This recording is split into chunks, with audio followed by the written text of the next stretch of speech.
Good morning.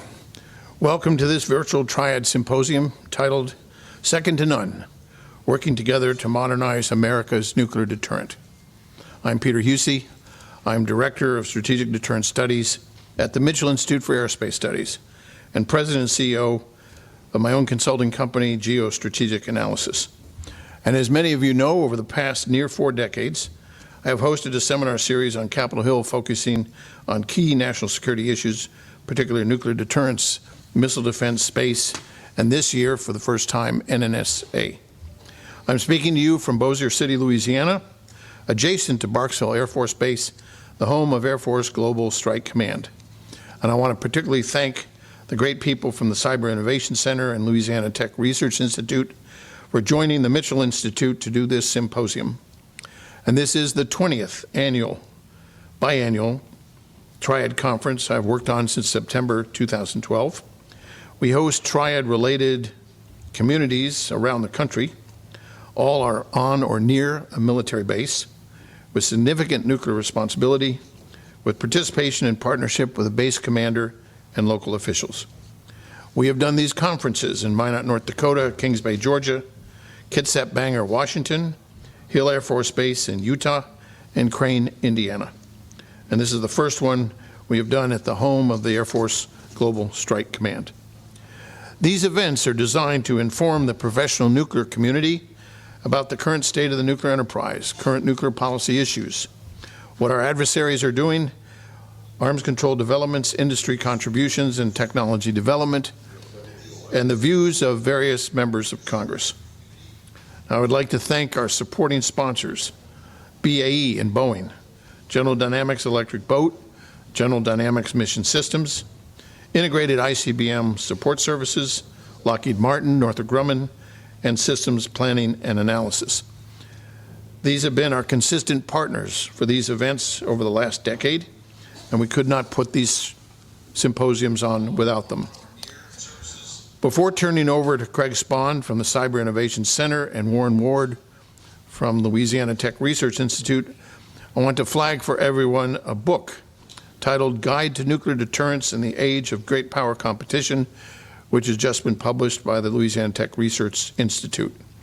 It is dedicated to and written for the airmen of the Air Force Global Strike Command. It breaks down the complicated strategic environment into easily digestible 25 chapters to explain the critical role nuclear deterrence plays in defending our nation. I hope it will become a standard reference on nuclear deterrence issues. And now, let me turn the podium over to my friend Craig Spahn for a few words. Thank you, Peter. Good morning and welcome to the 20th Triad Symposium. Thank you for joining us.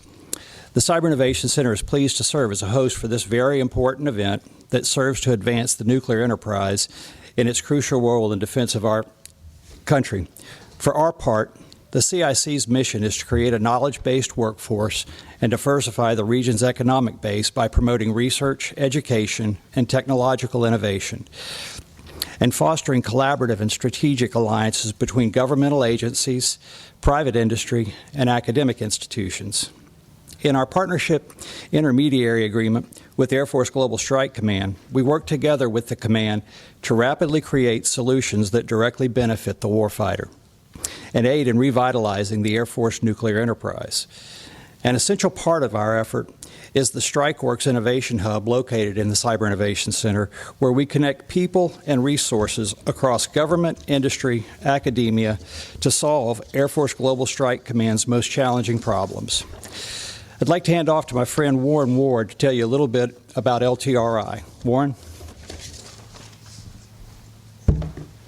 Thank you, Craig, and good morning to all our audience out there. Louisiana Tech University is located in Ruston, Louisiana. It's a comprehensive public research university committed to teaching, creative activity, public service, and workforce and economic development. A center of excellence of Louisiana Tech, the Louisiana Tech Research Institute is located here in Bossier City with the CIC. Air Force Global Strike Command is next door, and we provide access to the campus, the faculty, and research facilities in Ruston itself. LTRI has been key to developing curricula that facilitate continuing professional education to airmen in the areas of nuclear, command, control, and communications, and the development of a global near-peer competitions and applications workshop. LTRI appreciates the opportunity to partner with the Cyber Innovation Center and the Mitchell Institute as we hear from nuclear enterprise leaders, and we collectively examine and build advocacy for the nation's foundational nuclear capabilities. And now we will be introducing General Timothy Ray, Commander of Air Force Global Strike Command. General Ray was going to be with us here in person, but due to scheduling conflicts, we have a pre-recorded session of his comments copied a couple of days ago. We're going to run his presentation now, and it will be available on demand as pre-recorded information for anybody else. After General Ray's presentation, there will be a short pause, and Major General Harencak will be speaking live at 10:55 Eastern. General Timothy M. Ray is Commander, Air Force Global Strike Command. The command provides strategic deterrence, global strike, and combat support to U.S. STRATCOM and other geographic combatant commands. Two legs of the triad, the ICBM force and strategic bombers, are assigned to the command. General Ray is a 1985 graduate of the Air Force Academy, and he's a professional bomber pilot, having flown the B-52 and the B-1. Prior to his current assignment, General Ray served as a Deputy Commander of U.S. European Command in Stuttgart, Germany. I've known General Ray personally for nearly 30 years, and I can attest that he's an innovative thinker. He's passionate about this mission, and he loves the airmen who provide the foundational deterrent for our nation. After General Ray's comments, we'll present our Air Force Global Strike Command mission video before the next speaker. Ladies and gentlemen, I present General Tim Ray.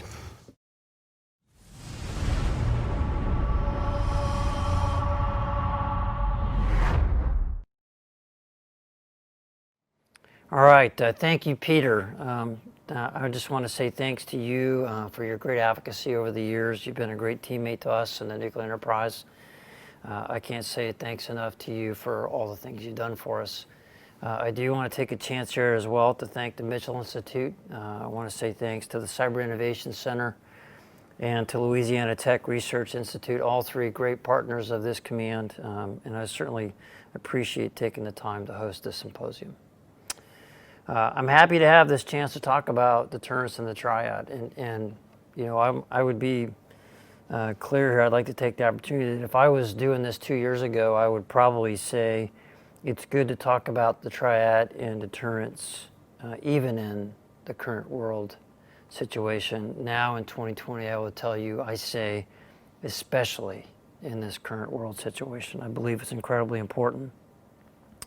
I think academia and the think tanks have to embrace some thought here, and I believe it's really important that we don't let these issues really get swept up into ideologies or into political transitions between administrations, because this is really about the facts on the ground. This is a problem for the nation. It's a problem for the planet. This is not simply a question of whether you're for or against nuclear weapons. That really isn't an option anymore. I think we'll have to step back and take an honest look at what we're up against going around the world. The world has changed significantly in the past decade. I would say that the rate of change has actually accelerated in this last year. And I would be one of the first to tell you that even in the last 6 months, it has changed my thinking. And that might catch you by surprise, but what I've seen happen here recently has only bolstered and probably created more concerns, and I'd like to share some of those with you today. Obviously, one of the big changes that's happened to this country and to this planet is the COVID reality.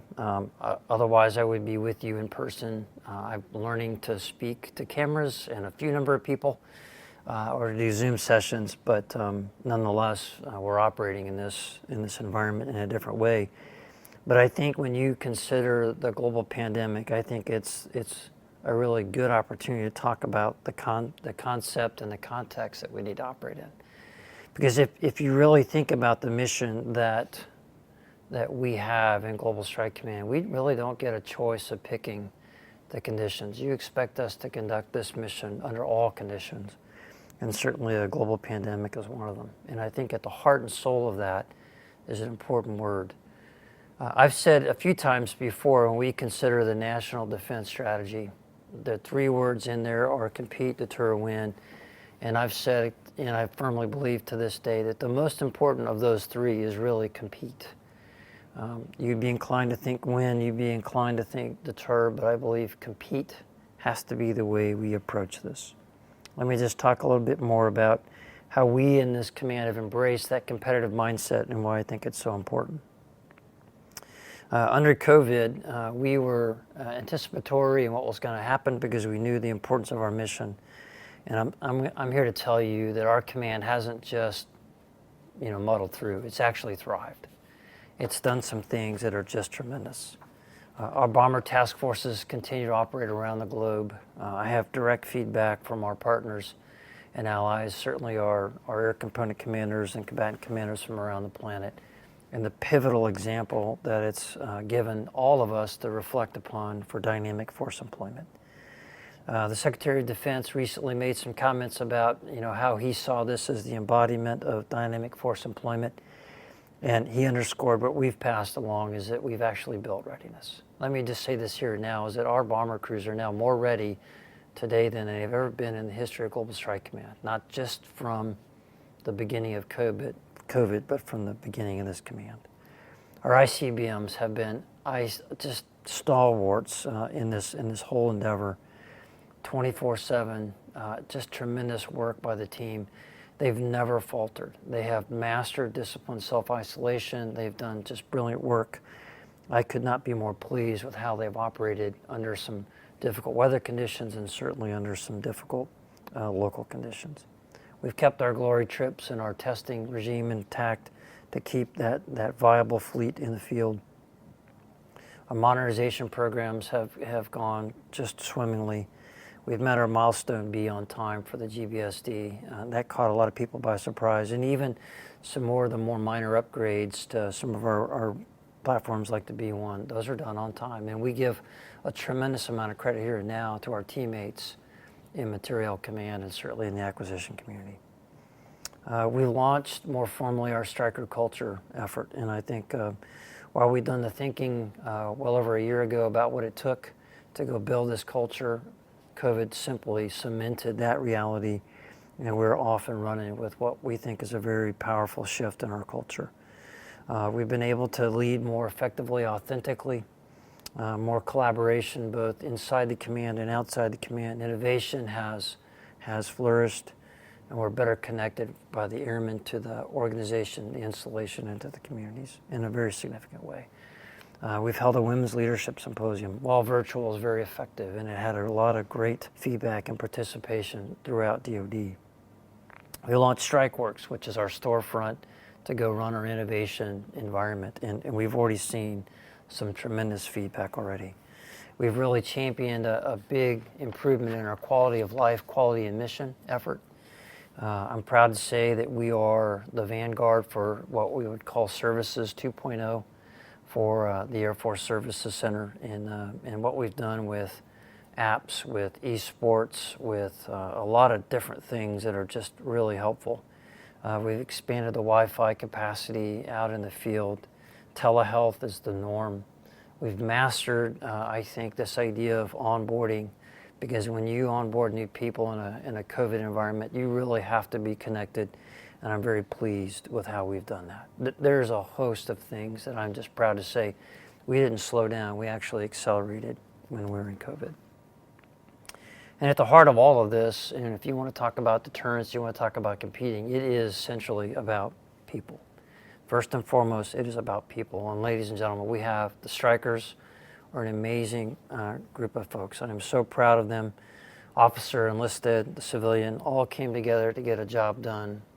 The authenticity in the way we led and communicated, the innovation, all of those things were just tremendous. And I think at the heart of it is that each and every one of them, in some way or form, understand that they are the cornerstone of the security structure of the free world, and it cannot falter. And so the trust and the camaraderie that's been built in this crisis has only served to accelerate us. And when I think about this team going forward, I'm so pleased and I'm so optimistic about how they're going to handle things. I think they truly get, and this command truly gets, what we're up against. So let me just kind of take a moment to say what I think that really is. We're in a long-term strategic competition with two realist, autocratic nations with existential arsenals at their disposal. And they do not share our worldview about how things should operate. And we are in a competition with them, and it has got significant stakes. We take some of our thinking, and we've been helped by a great teammate of the command, Simon Sinek, the renowned author and thinker. We really are attaching ourselves to this idea of the infinite game that he talks about. I believe that it's profound, and I think it's real.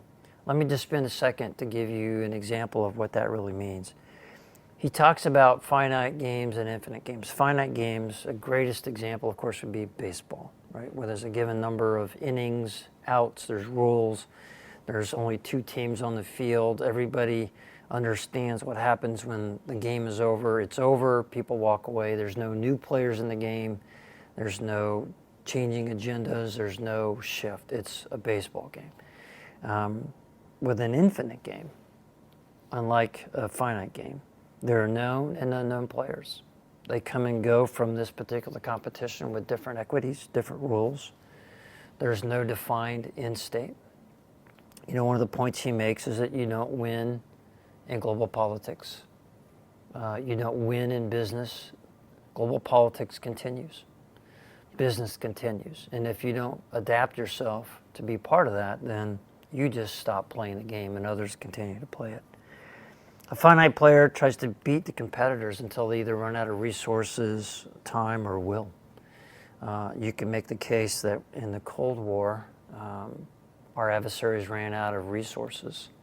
They ran out of time, but I don't think ran out of will. Because I think right now the only ones who truly stopped competing in that was the United States. Infinite players know that the competitors change, the rules change, they adapt to that. They know the environment and the context changes, and they can't cling to a context that they prefer and let that drive everything they do. As I said, there's no winning in an infinite game. There is the ability to continue to compete, and that, I think, is an important piece of how we need to approach things. We've done a lot of writing as a nation about the competition.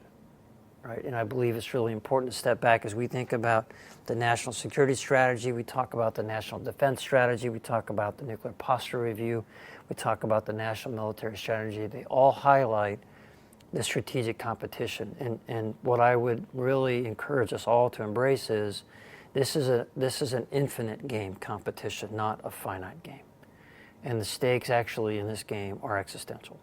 And we have to think about this thing with a different set of perspectives, and we cannot simply choose the context of how we approach that. Let me just also point out, and I think it's a follow-on conversation, we have to think about how we lead and operate as a Department of Defense, how we do this with an all-volunteer force. Because that actually has to change how you think and operate. And I made a comment earlier about the people and how good, healthy organizations are founded on trust. That, I think, ladies and gentlemen, has to be one of the entering arguments, not simply about the modernization or the philosophy or the policy. It's really about how we lead and how we approach that problem. And I can't emphasize that point enough, because that has to be how we approach this. Let me take just a quick second to talk about the competitors in this environment. I had the luxury of being in European Command as the deputy there, and I was the 3rd Air Force commander, working some of the combined air component command requirements for both Europe and Africa.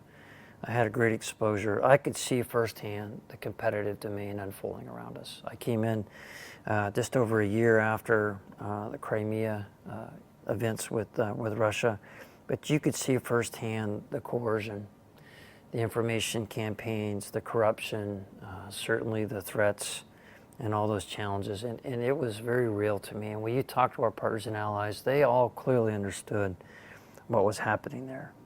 And when I consider the Russians, it's very clear that they are finishing a very robust nuclear modernization effort. They have newer systems, right? They have more improved exercises.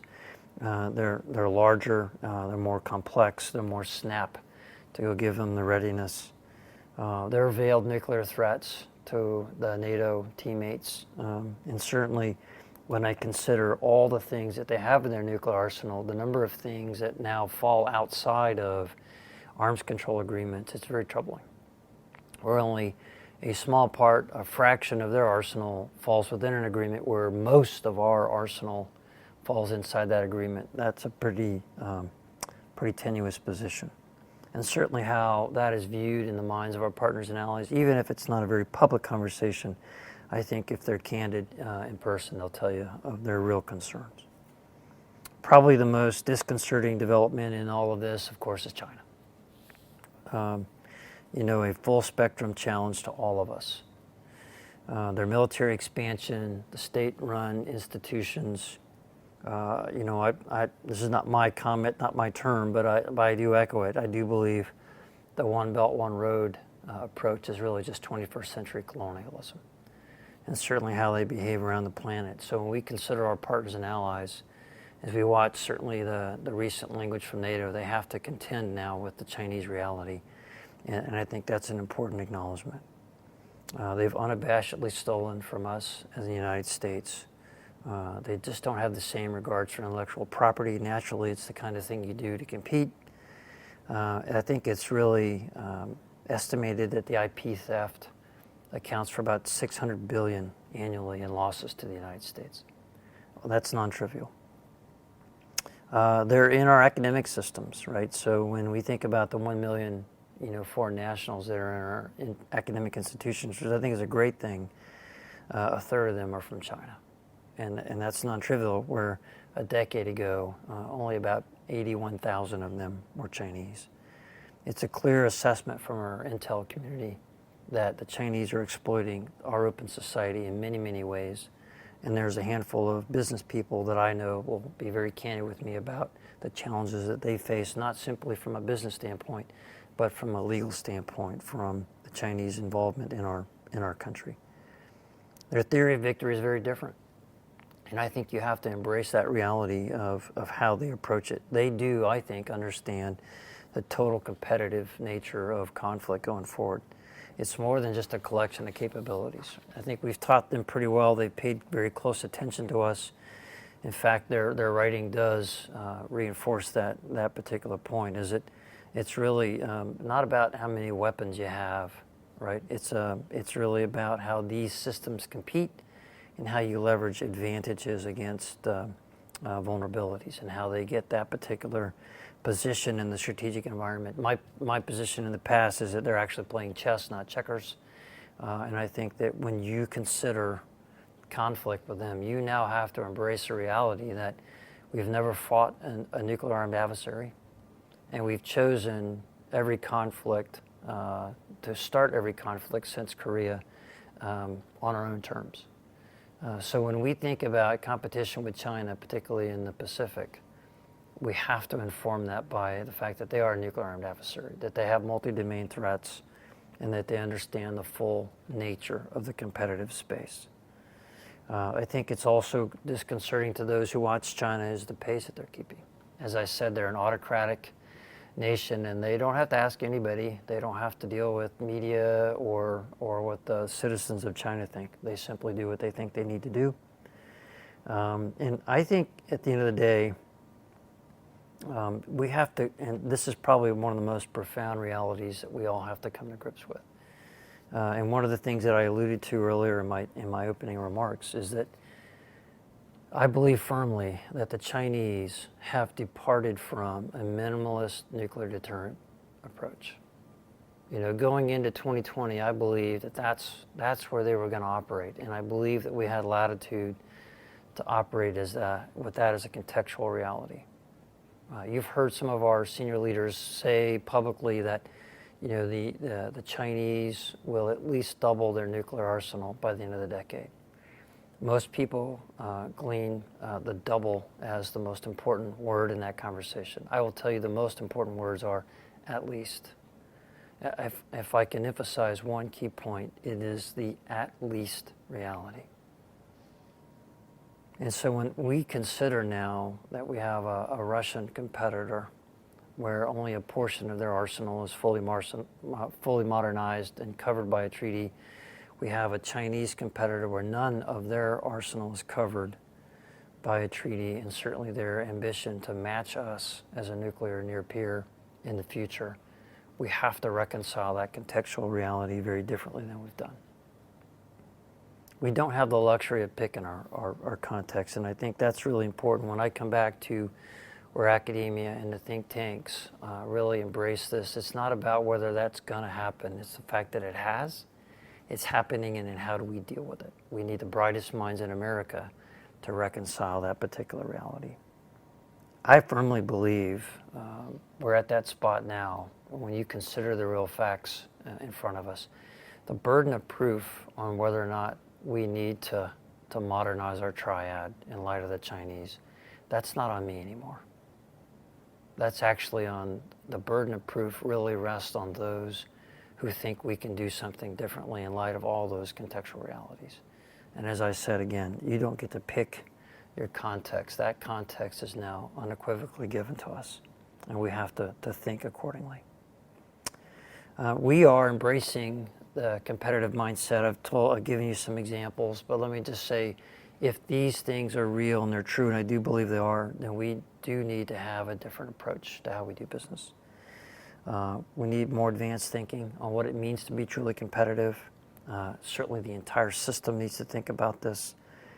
I'm glad to see Chief Brown's product recently on Accelerate, Change, or Lose. You are not going to find a stauncher advocate for that reality. You're not going to find a more engaged and committed teammate on that effort. I believe he is absolutely right. And if we don't accelerate change, we are going to lose, and there are significant consequences to that. Let me give you some examples. I know the chief is talking about, eliminating the bureaucracy and making some tough choices. I think, let's give me some context. I think the competitive operations from the Global Strike Command, the air component to Strategic Command's perspective is how we really lean into connecting the Joint All-Domain Command and Control and the Advanced Battle Management System with NC2 over Assured Comms. If you consider how our would-be adversaries will operate in a multi-domain environment, if you consider the technology at play, if you consider what we really require to do, you'll see that there is really no choice but to embrace many of these concepts. Some may argue that you can fight disconnected from your senior leader, command and control in a conventional conflict. There's no version of that with the nuclear arsenal that works. You absolutely have to stay connected to the national leadership so that it is viable and effective. And that's a pivotal issue, and I believe we need to throw tremendous time and energy, not just into NC2 over Assured Comms, but making the broader JADC2 ABMS concept a reality. We are working hard as the air component to U.S. Strategic Command to give all of our teammates more relevant operational concepts, challenging our alert assumptions, challenging our generation assumptions, challenging some of the things that we've done from our concepts for reconstitution, certainly how we're challenging the way we think about bomber task forces and how we move around. We've challenged many of the old assumptions about security and risk, and certainly you see a lot of folks in this narrative who rightfully call forward the concerns of security with things that existed in the past, but now they actually have to be blended with more significant factors. And operational commanders need to be able to effectively balance the risk to mission, risk to force with risk to policy. And those are important comments that I think need to prevail. And I think if we can do this in a collaborative team fashion, I think we'll be successful. Here's just an example. The weapons generation facility we proposed building here at Barksdale is a great example where, as we applied all the rules and all the limitations under all the different governing documents, it was about a $750 million option that was marginally more secure and capable. We brought a collaborative team of all the stakeholders together. We challenged some assumptions. We worked together. We had a shared mental model of what we wanted to get done. We now have a solution that's about a third the cost and significantly more secure, significantly more effective. And I think, ladies and gentlemen, that's the kind of innovation and collaboration that's going to deliver more effective, more affordable solutions. That kind of thinking has allowed this command to pull several billion in investment in modernization off the table because we cannot just do this by spending our way out of it. We have to be very smart and effective in what we do.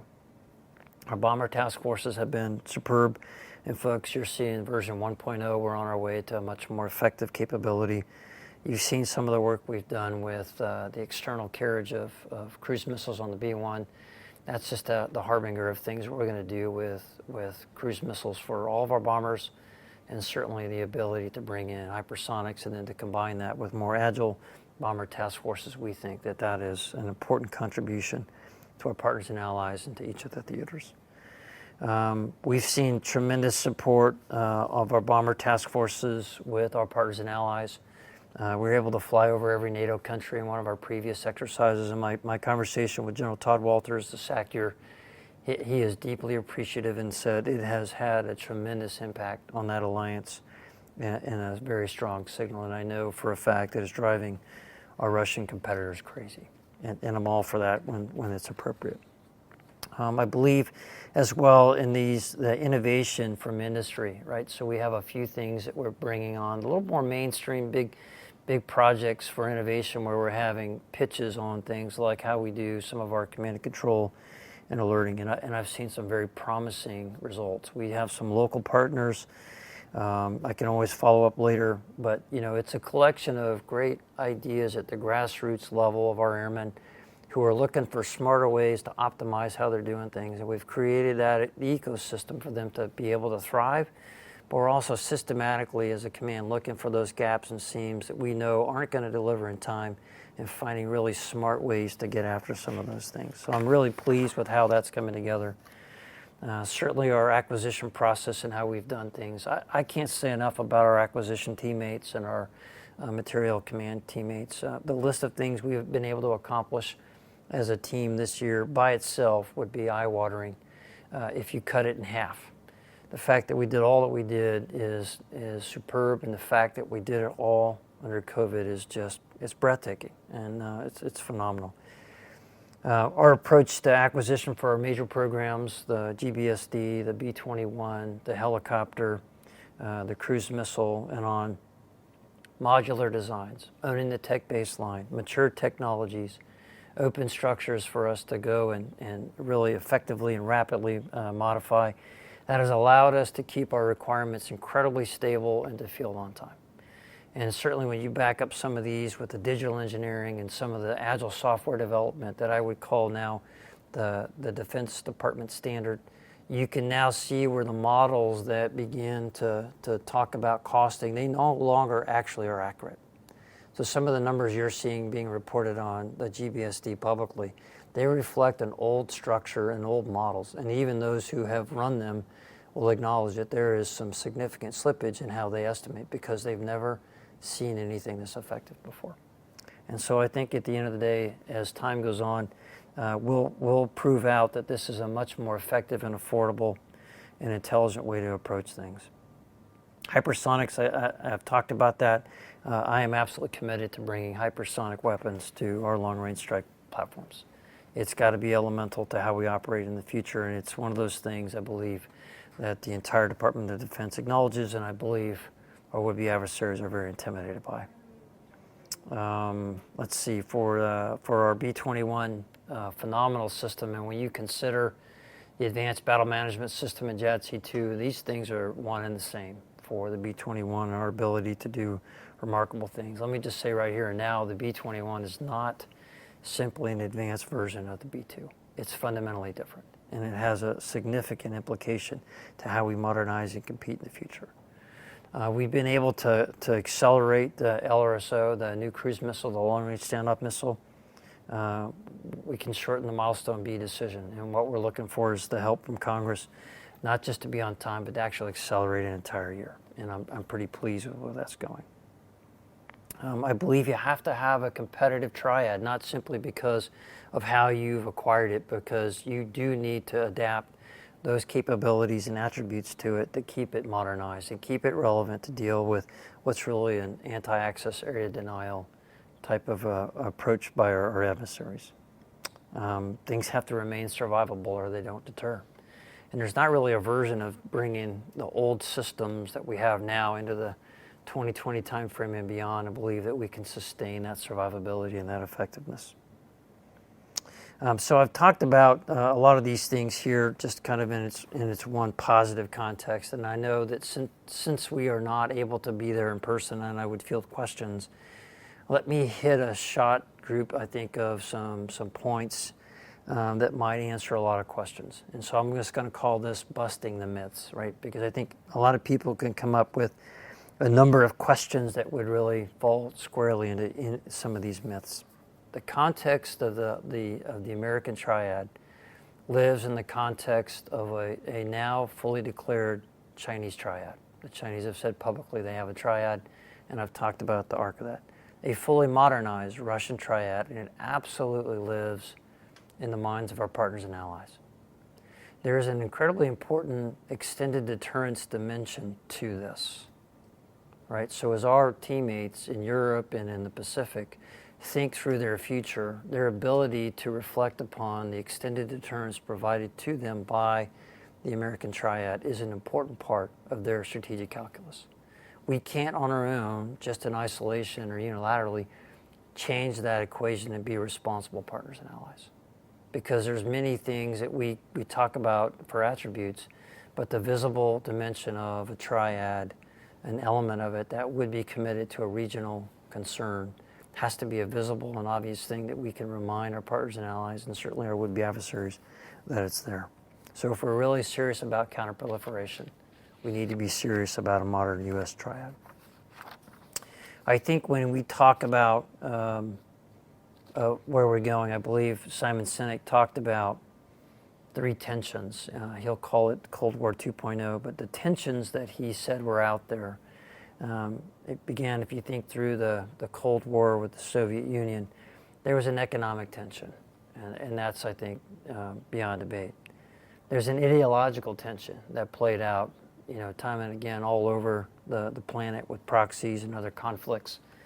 But there's certainly, and what underwrote the entire thing was that there was a nuclear tension.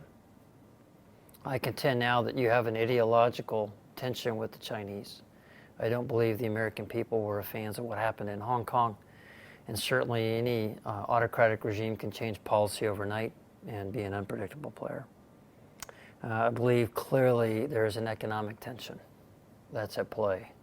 Free access to markets, what they're doing with the One Belt, One Road, and how those things are operating in some of our partners and allies or people that we regularly operate with. And now I believe unequivocally there's a nuclear tension that's at play.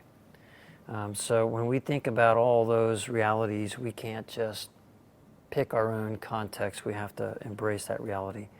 And the analogy I offer to some is that if you think that you can pick your own context, then I'd simply tell them to go to a crosswalk in New York City. And if you've ever been to New York City, you'll know that not only do the cars not actually honor the crosswalks, the people and the pedestrians don't actually honor the signs or the signals. But if you philosophically believe you have every right to walk through that crosswalk when the light comes on, then I challenge you to close your eyes and simply walk to that crosswalk. Philosophically, you have every right to do that. And I think if we're honest with ourselves, how really interesting that outcome would be. Because while you may be philosophically right, there's a good chance you would be physically dead. And so when we think about this particular triad and what's happening here, ladies and gentlemen, we do not have the luxury of picking our own context. There's a myth out there that nukes are less relevant. My point is, you can take that position, but the Russians and the Chinese are taking a very different position on that particular front. As I said, they've fully modernized in Russia, and they've added some things. The Chinese, they have their foot on the gas, and they intend to match us. This is not something that we are trying to drive. This is something we are trying to accommodate. And certainly as that happens, quietly, methodically, we have to have the conversations with our partners and allies. I do believe where we have been successful as a nation and as alliances and the free-thinking people, where modernization and arms control go together in this, then we've been very effective. We don't have the luxury of leaning on one or the other. There has to be a way to get this conversation to happen in the right way that gives us a responsible set of solutions for the planet. And again, we do have a different context to have that dialogue. Myth number 2, triad versus a monad or a dyad. We can have the debate, but I believe one of the brightest military mind of our generation is former General Mattis. He came into the job believing that he could provide the deterrent with a dyad, and he said that I cannot solve the deterrent equation reducing from the triad. And there are those who've picked some secretaries of defense in the past as staunch allies or advocates for minimal nuclear weapons. But the reality is that was one Secretary of Defense many years ago. The context has changed, and there's been an entire string of Secretaries of Defense who validate that, even under the previous administration. The truth be told, that the handful of subs do not offer the same attributes. You can see clearly that really changes the targeting concept for would-be adversaries. It lets them be effective without any true investment. Certainly the ability to let an enemy adversary target non-military targets and have the same effect, as opposed to letting them target our military resources, particularly our ICBMs in the upper Midwest. I would rather see them shoot at one of our ICBM silos in North Dakota or Montana than I would Chicago or St. Louis. And I believe that's got to be part of the thinking that goes into this.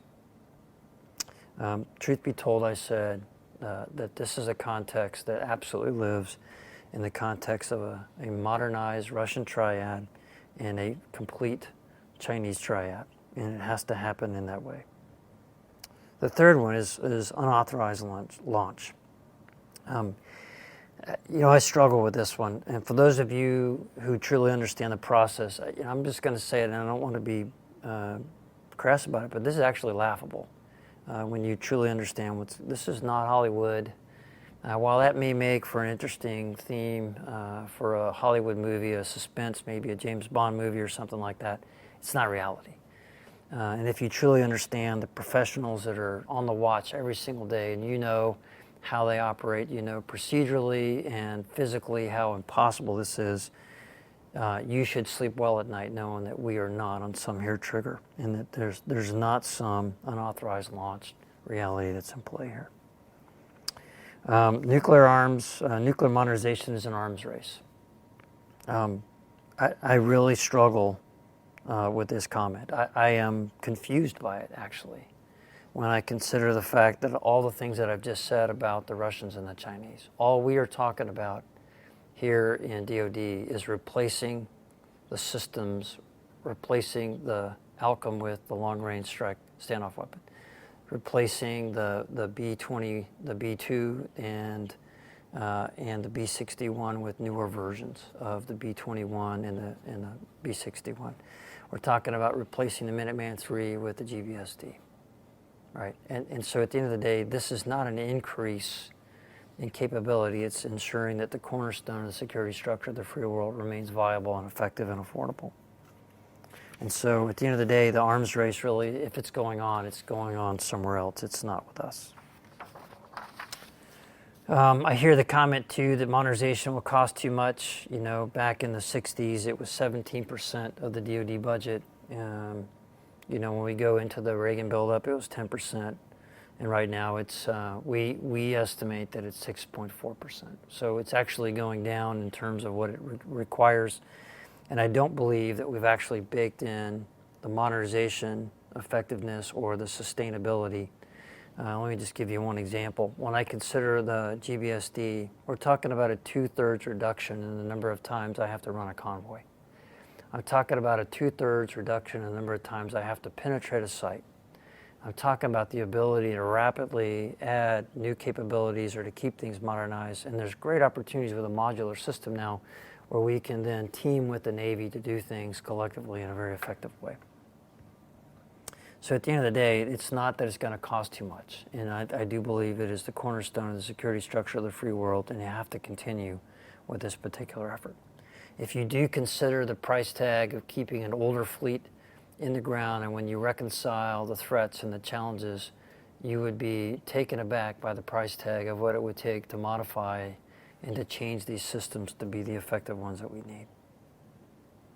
And that goes to the second one, is that there's no need to modernize. You can continue using the old. There's just no version of me adding the right kinds of capabilities to the Minuteman III or to any of the other platforms to make them effective. Our enemies have thought through this and how to beat these systems and how they're approaching this with missile defense and anti-access and area denial. We are not on an affordable path for modernization and sustainment and relevance. And ladies and gentlemen, if it's not relevant, it doesn't deter. And that actually is a bigger waste of money. The last one I'd like to talk to you is the fact that you can innovate in the nuclear enterprise. You know, and I kind of dealt with that when I got here, and there are those who felt that the requirements are too rigid. Let me just tell you, there's a lot of bureaucracy out there that just needs to be brought forward into the reality of the 21st century. We're having success in those areas. Certainly there's things that are written in blood, things that are just sacrosanct, but there's a significant amount of optimization and improvement that can be done. I'm seeing some just really common sense steps by our teammates out there in the ICBM field to bring in more relevant capabilities than some of the older things. And so, you know, as I think through the example I gave you earlier about the weapons generation facility, how you can collaborate across the enterprise and how you can think through these things more appropriately, where our success has been is where we brought in our external teammates to be part of the solution set. And I think we can actually become much, much more relevant, much more safe, much more secure, and absolutely much more affordable. I do believe we need to unleash the incredible talent of our young airmen out there. When we think about this all-volunteer force and we think about the youth of today, they are just amazing people. And they have so much of a desire to be part of something bigger than themselves, and there's a great buy-in to what's going on. And I think when we let the young people bring in the new technology or the technological answers, then I think we have some great opportunities. And I just am so pleased with the arc of where we've gone from an innovation standpoint. I'm sure there's other questions. I would love to be able to talk to those, but let me just wrap this up. Let me just recap. I think we're at a pivotal time, a very pivotal time. And this really transcends any political ideologies. It transcends whoever was in office is going to be in office. This is an apolitical point, is that we absolutely need to focus our time and energy on solving the problem that really is in front of us, and that we can't just pick our context. There is a very clear need to accelerate change in this competitive environment. We're in a great power competition that's infinite in its nature, and our competitors continue to move, and they have tremendous momentum. And certainly when we think about, you know, what our brightest minds can bring to the table, we've really got to think about how we do this in an affordable, sustainable, inclusive process with our partners and allies, because that's one clear advantage that we have over anybody else. I had one of my fellow general officers relay to me as he was talking to a Chinese officer. And the Chinese officer said, "Why do you guys have allies?" Because it's purely transactional from their perspective. We see allies and partners as a way of life, and certainly how we work together across the globe to do things smart. We've got to have a great teamwork approach here. You know, at the end of the day, I believe we have a great plan. I'm not simply trying to pine back to the old SAC days. Trust me, those are days that I don't want to bring back. This is not some four-star general who wants to bring back SAC or bring back the Cold War. I think that those realities have come to us, and we have to take the new techniques to go take those on. And I believe you should be very confident at the plan that's in place in terms of our modernization, the team we have on the field, and certainly how we're going to approach this problem. Thank you very much.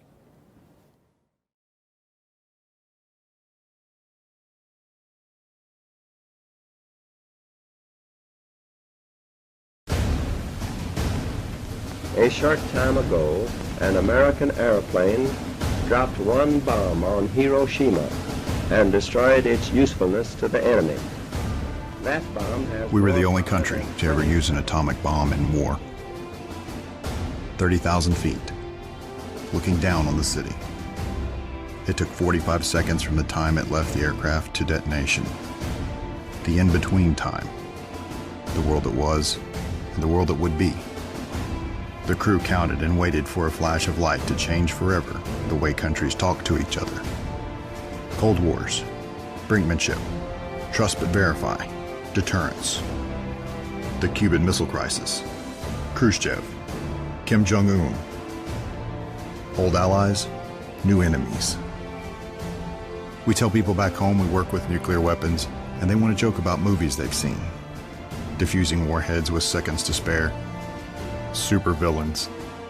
We laugh, we're human, but they have no idea. Nobody does. It is our duty, our privilege, to maintain the integrity of our nation's shield.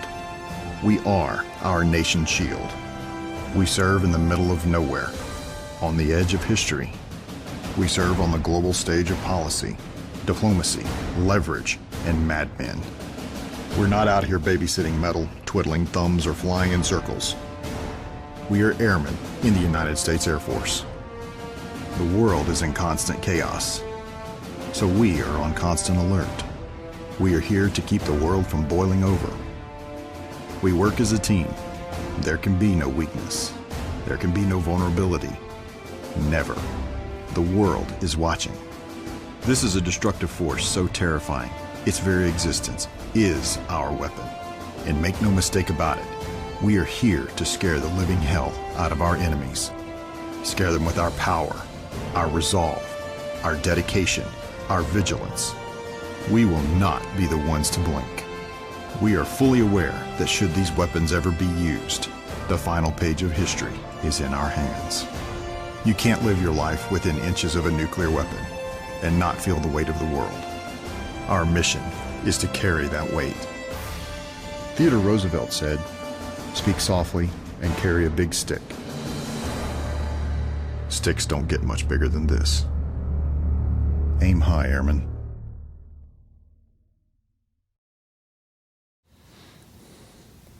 Welcome back to our Triad Symposium from Bossier City, Louisiana. I'm Peter Husey, and I just want to say those are extraordinary remarks from General Ray. Thank you, sir. And we are very fortunate next to have a great friend of us with us today, Retired Major General Garrett Harencak.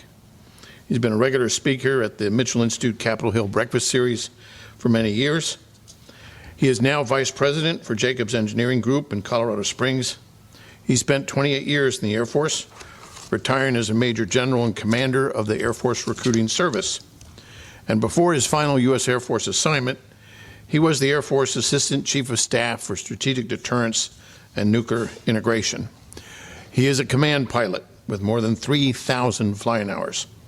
He has flown all three of the Air Force's strategic bombers, the B-52, the B-1, and the B-2. General Harencak, on behalf of the Mitchell Institute, Cyber Innovation Center, Louisiana Tech Research Institute, I want to thank you so much for joining us here today. Let me start by asking you to speak about what you have often described as a nuclear holiday, which the U.S. took after the end of the Cold War, and what the consequences of that nuclear nap, as some have described it. And then, time permitting, I'd like to ask you a few additional questions. And those of you who are watching this presentation can use the comment feature to type in questions during the presentation, and I will try to pick out a couple of these questions for our speaker. With that, over to you, General Harencak. Well, good morning, everybody. It's great to be part of this awesome event, and thank you, Peter, for giving me the opportunity to talk here for 3 to 5 hours. Really appreciated the opportunity. And I tell you, greetings from beautiful Colorado Springs. Wish I could be there in Louisiana with you, but we're going to have to do this virtually today. It certainly is a great opportunity. I want to talk a little bit today about the consequences of nuclear procurement modernization holidays, which I believe mostly my entire career I was part of. And I think this idea that there is a nuclear procurement modernization holiday that we have been in for decades is one we need to discuss now and make sure that it becomes the last one we've had. Most of my entire career was in a nuclear procurement holiday. 1983, I was commissioned. 1984, I'm in pilot training, and 10.6% of the DoD budget went to the nuclear enterprise. Even at the very peak, if we get everything we need and everything we want at the very peak of our procurement modernization, which would probably peak around 2030, it would only be about 6.4%. And normally there's a slide, I didn't bring any slides, I'm sure you've seen them, this incredible trough between our nuclear enterprise resources that we were putting in as late as the early 80s until now. That's the procurement and modernization holiday I want to talk about. And I want to talk about the consequences of it, which I believe are long lasting. And quite frankly, we're probably never in our lifetimes are going to be able to overcome all of the negative effects of that procurement holiday. But first, I want to talk a little bit about what brought us to this procurement holiday and what motivates those people that want us to stay in a holiday mode. And there's a lot of very complex reasons for that. But I want to focus on certainly those in the anti-nuclear modernization, anti-nuclear folks. Obviously, for years, and I don't even know that it's still a thing, the Global Zero folks, the plowshares, the people who have advocated against our nuclear triad and what our nuclear deterrence posture. And I want to be very clear about it. I've met many of them over the years, debated them, and I want to be clear. I find them to be earnest, educated, patriotic. I'm sure they love their families. They love their dogs. They're good people. They're just wrong.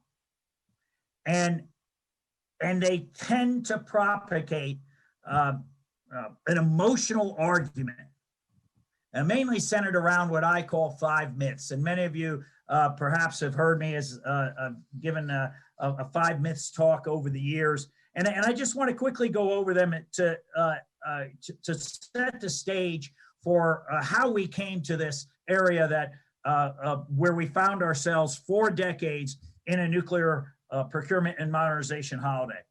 And of course, these 5 myths, these attacks against a strong nuclear deterrent normally center around the very first one, which is, hey, we have these weapons that we spend an enormous amount of money on, and we could be using that money for other things because we never use nuclear weapons. And of course, that's I always put that as number one because that's the most false of them all. Obviously, we use our nuclear deterrent each and every day. It's the only series of weapon systems. It's the only thing that we do use every day. Certainly in my lifetime, there have been many times when ships haven't sallied out of port, when tanks haven't rolled their treads, when there hasn't been a bomber anywhere airborne that particular day, or fighters, or we haven't used bayonets. But there has never once been a day in any of our lifetimes where we have not used our nuclear weapons, and that is for the deterrent. So that's the normal one, and we always hesitate, in my view, for those that need to engage and advocate. We hesitate to talk about that. And as we talk, as we go on talking, we need to make sure that we meet that emotional argument with with the reason and the facts. We use these weapons every single day. So which leads us to the second one, which of course always comes up. Well, they're too expensive anyway. There was a recent meeting that many members of Congress went to, Plowshares, other organizations, and they came up with a fantastical. It was focused mainly on GBSD and in their view why we don't need to do that, and they came up with, in my view, a fantastical sum of money that it was going to cost. Their number was $260 billion, which of course I have no idea where they came up with that money. Where they came up with that, it's obviously not going to cost that much, and certainly we can talk later in the question and answer why I believe that won't be the case. It won't be anywhere near that. But they came up with a cost, and they said that all the ways, all the speakers talked about how they could better use that money, and it all goes again to one of the myths that our nuclear deterrent is too expensive, which of course, if you really look at the facts and you answer that with reason and with knowledge and with the facts, you realize that our nuclear deterrent is not too expensive. It's even at the peak recap, as we talked about, at 2030, most estimates show that it would only be about 3.7% of the DoD budget, and that's for the entire triad. So, there's that it isn't, but also I always ask people when they say too expensive for what? To protect this great nation, to protect our way of life, our families, everything, to protect our allies against the only existential threat that exists to this nation, and that is the nuclear threat. The third is, and so my point before I move on is what price tag do you want to put on it? What price tag do you want? First of all, it is not, when you look at the percentage, when you look at the total DoD budget, there's no way you could say that it is too expensive. But more importantly, it protects us against the only existential threat. And there's just no way I see how you could put any type of legitimate cap on the cost to protect that. But it isn't really that expensive anyway. Next is subs can do it all. We hear that a lot. Let me be very clear here. Garrett Harencak here, I'm telling you, and we need 12 Columbia class nuclear deterrent submarines. I mean, we need them. They need to be built. The triad's importance cannot be underestimated in any way. All three legs of this triad are complementary to each other. They provide unique and complementary attributes. Certainly, subs are incredibly important, and I've advocated, when I was in uniform as the A-10 of the Air Force, I've always advocated for the Navy that we need 12 Columbia-class submarines to replace their very aging Ohio-class subs, which are well over their service lives. Obviously, we need to do it, but subs cannot do it all.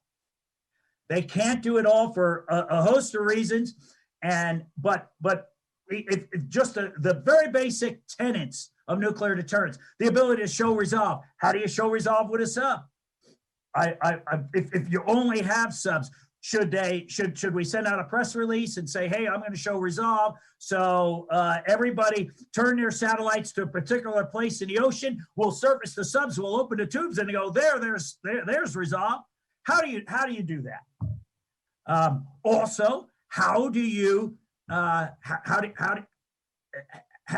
prevent adversaries out there from taking all of their resources now to focus on the one part of our deterrent, and of course now you have all the adversaries going after our very stealthy subs, and they are, but the oceans will not always be 100% stealthy as related to subs. So subs cannot do it all. They're very, very important. And we cannot do what we need to do to defend this nation, nuclear deterrent wise, without 12 Columbia class submarines, but they can't do them all. Fourth, we hear all the time, and we heard at this whatever summit it was recently that I referred to, where they talked about GBSD, their little conference, and they said once again, one of the speakers remarked that, oh, well, we're stuck in a Cold War. We hear that all the time, and of course we're not stuck in a Cold War. The facts are we've reduced 85% of our nuclear arsenal since the end of the Cold War. I normally turn that argument around to the people who say that, well, it's you who are stuck in the Cold War. It's you who do not recognize that there are other potential adversaries out there that besides just the USSR, the old USSR, there that make our strategic nuclear deterrent even more important today. But when we're not stuck in the Cold War, a lot of what flows out of that is, well, conventional cyber, they can take the place of a nuclear deterrent. Certainly, I don't believe any reasoned person would believe that there isn't tremendous value in deterrent value in our conventional and in our cyber capabilities. They are, however, complementary. They are other tools that we have. They in no way can replace our nuclear triad and our nuclear deterrent. It's just not true. I used to have to deal with that all the time. I still hear it. And I tell the story when I was at Whiteman Air Force Base, we got a mock-up of the big Moab bomb. If you remember that, it's the conventional 22,000 bomb. I mean, it's just, and we were doing, it was a plywood mock-up, but we were doing some tests to see how we could be able to load it into the B-2. And I'll tell you, as a conventional weapon, as a bomber pilot, I mean, I love that sucker. I mean, it was in one of our hangars. I wanted us to, it's an incredibly important tool, conventional tool for us. I wanted to have our family Christmas picture in front of it. Tanya said we couldn't. The point is it is an incredible weapon. But when people would say, see, look at this, you don't need these nukes, I'd have to explain it. I'd go to a whiteboard and I would make a big circle, and I'd say, okay, this is the effect, for example, of the largest nuke in our inventory. And then I'd say, let me tell you what the effect of the first weapons we had, that were dropped on Hiroshima and Nagasaki. And it's, of course, a much smaller weapon. And I said, here is the effect of this incredibly important tool of this giant 22,000 pound bomb. And I would just put a small, very dot inside the smaller circle. That is pretty close to the dimensions that you talk about the effects. It just doesn't compare. As important as everything we do in cyber is, and we need to be the absolute leaders in this nation in cyber conflict and cyber defense, it just is not the same. And yet you hear it time and time again. We're stuck in a Cold War. It's not about nukes now because of all of our conventional capabilities and our cyber. Oh, we don't need these weapons. That's false. And in my view, it's dangerous. It's dangerous. The last is the last one we use, and you don't hear it quite as much as you have in the past, but you still hear that, hey, at some point nukes are going to go away anyway. So they're gonna go away, and so let's just keep what we got, even though they're way beyond of their service life. Let's just keep what we got because hopefully very soon nukes are all going to go away. And here's how I on that. And I kind of famously got into a kerfuffle a few years ago when I gave a speech. It might have been at one of Peter's events, actually. I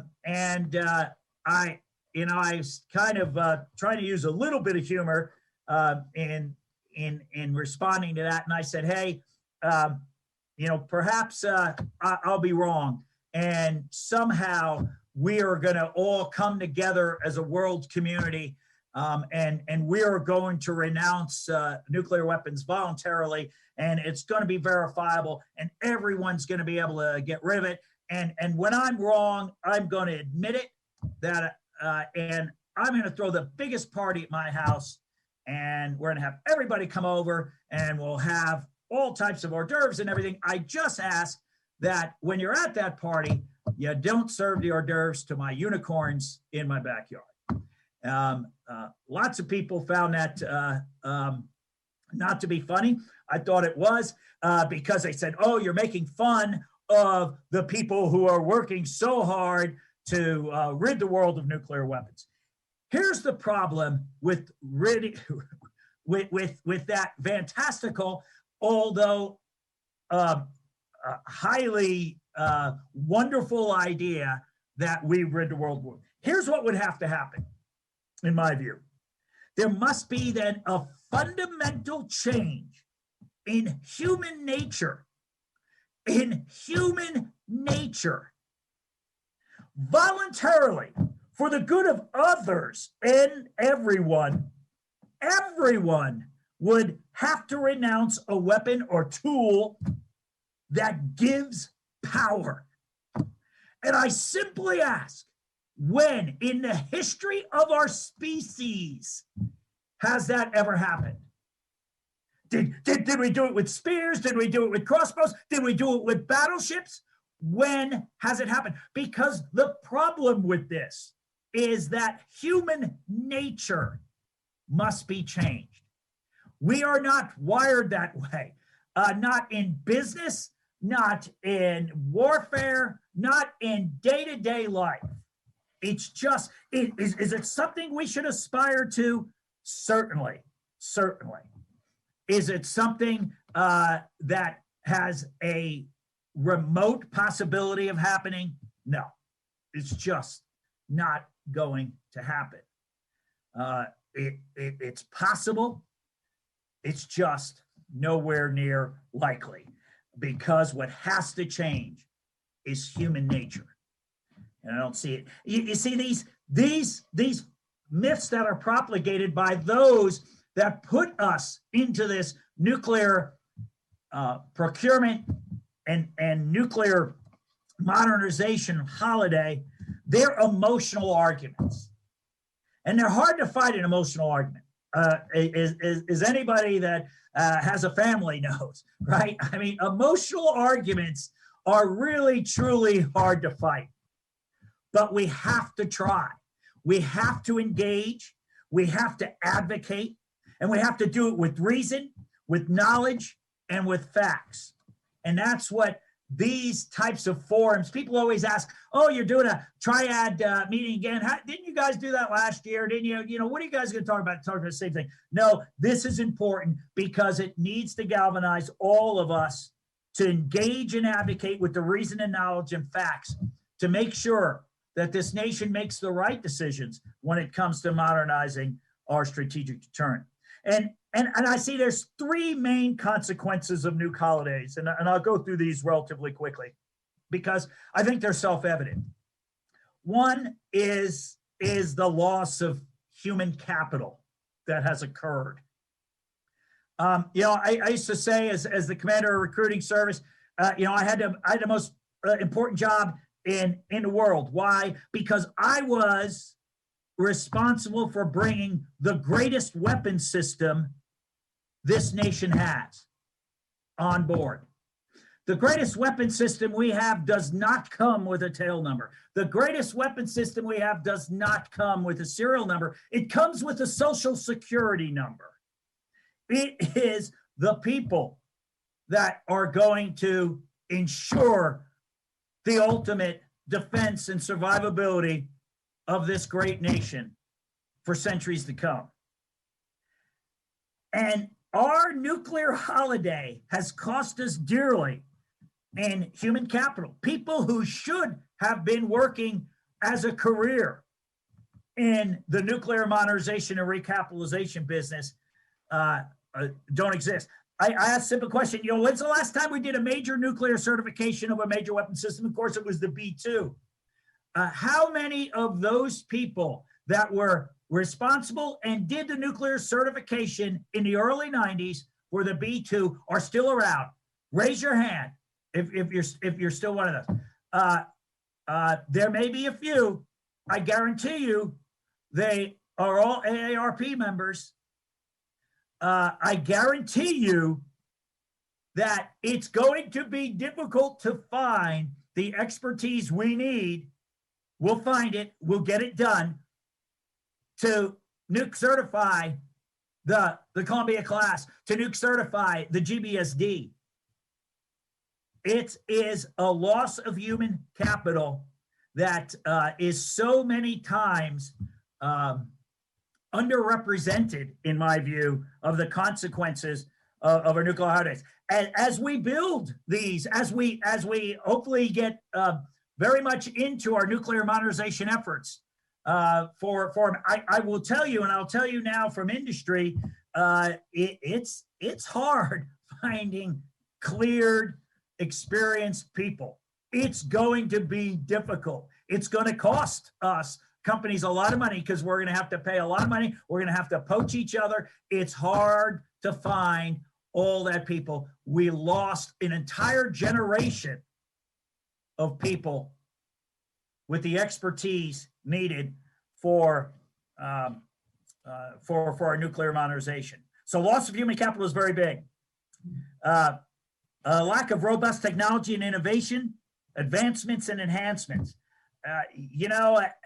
Yes, thanks to NNSA's great work on stockpile stewardship, thanks to the great work of so many of us that have toiled in the nuclear enterprise over the last decades, we have been able to keep a safe, secure, and effective stockpile and delivery systems. We have. They're safe, they're secure, and they're effective. But how much better could they have been? And I always use this analogy of take a 1961 Corvette, okay? So, we've got this 1961 Corvette that we want to keep running, but we want to make it a little more safe, secure, and effective. So, what do? Well, we take an aftermarket an alarm system, you throw it on. Maybe you put the club on the steering wheel. You take the drum brakes off and you put analog disc brakes on. Maybe you do that. And then, to easily navigate a little more, you put a little holder for your cell phone in there. Now you got Google Maps and you go, okay, well, my 61 Corvette is now a little bit more safe, a little more secure, and a little bit more effective. Is it really as safe, secure, and effective and cost effective, by the way, as a 2021 Corvette? Of course not. Why? Because Chevrolet for the last 50 years has been making those Corvettes more safe, more secure, more effective, moving along. So that's like cell phones are another way. If you bought a cell phone, I bought Tanya a cell phone in the early 90s. Cost me like $600 on a majors pack. It sometimes made a call. It sometimes answered calls. And it was the size of a small cat. But what if we had stopped? What if we had taken a cell phone holiday, procurement holiday, and cell phone modernization holiday? Look at what you could do with phones here. My point is the missed opportunities we had to do things that were very cost effective that would have ultimately made these weapon systems and these weapons incredibly more safe, secure, and effective. We didn't, of course, because we lacked the technological and innovational advancements and enhancements that would have naturally occurred because we took the holiday. Last is of course, I always say, sure, we took this procurement holiday, but more disastrous to us, in my view, was we took an intellectual holiday. Cadets at the Air Force Academy, Naval Academy didn't study nuclear deterrence like they should have. We didn't train nuclear engineers, I don't want to get into all the problems of what happened when we as an Air Force stopped intellectually focusing on the nuclear deterrent and the nuclear enterprise. You all know what happened in 2007 and other things. There's lots of bad things because we did not focus on it. Happily, all that has been turned around. Thank you to Global Strike. Thank you to so many other. Now there's a nuclear major at the Air Force Academy. There are some great progress we made, but it was painful, and we paid a huge price for that intellectual holiday that we took. So, in conclusion here, I want to wrap this up. Emotion cannot drive this debate. We cannot afford as a nation for this holiday mode to continue in any way, in any form. So we have to engage and advocate, all of us together who care about this and who know the importance of it. Industry, I'm in industry now. Industry, hey, you're involved. Oh yeah, I support. Hey, get more involved, okay? Be loud and proud of your contribution to our nuclear deterrent and what needs to be done for that. The military, hey, let your friends in.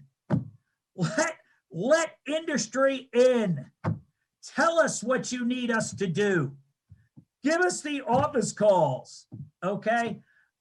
Talk to us. You're not going to get fired, okay? We need to know, industry-wise, what your priorities are when those priorities are important to you, so we could do our job to educate the American public to go out there and advocate and engage. So I'm a little over time, but those of you who know me know that's not changed. I'll tell you a quick story. For you got time for a story? Great. Okay. I used to talk to every SOS class about nuclear stuff and everything else.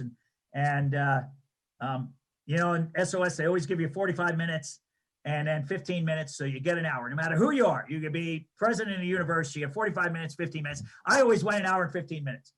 And so finally, right before I retired, the wonderful commandant that was there, he said, you know what, General, we give up.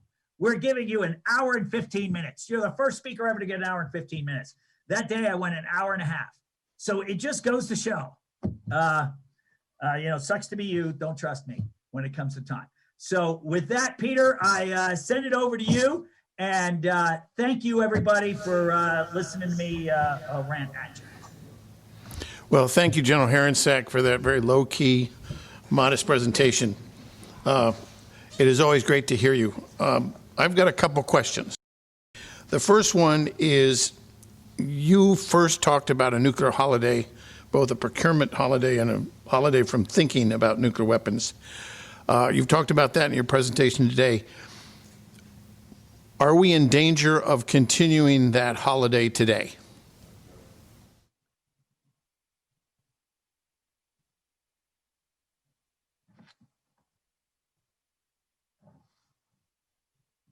Have you addressed go ahead. I will talk a little bit. We did, after the Cold War specifically, there was just, you all remember the kind of the euphoria when, the Berlin Wall fell and, oh my gosh, we're all done.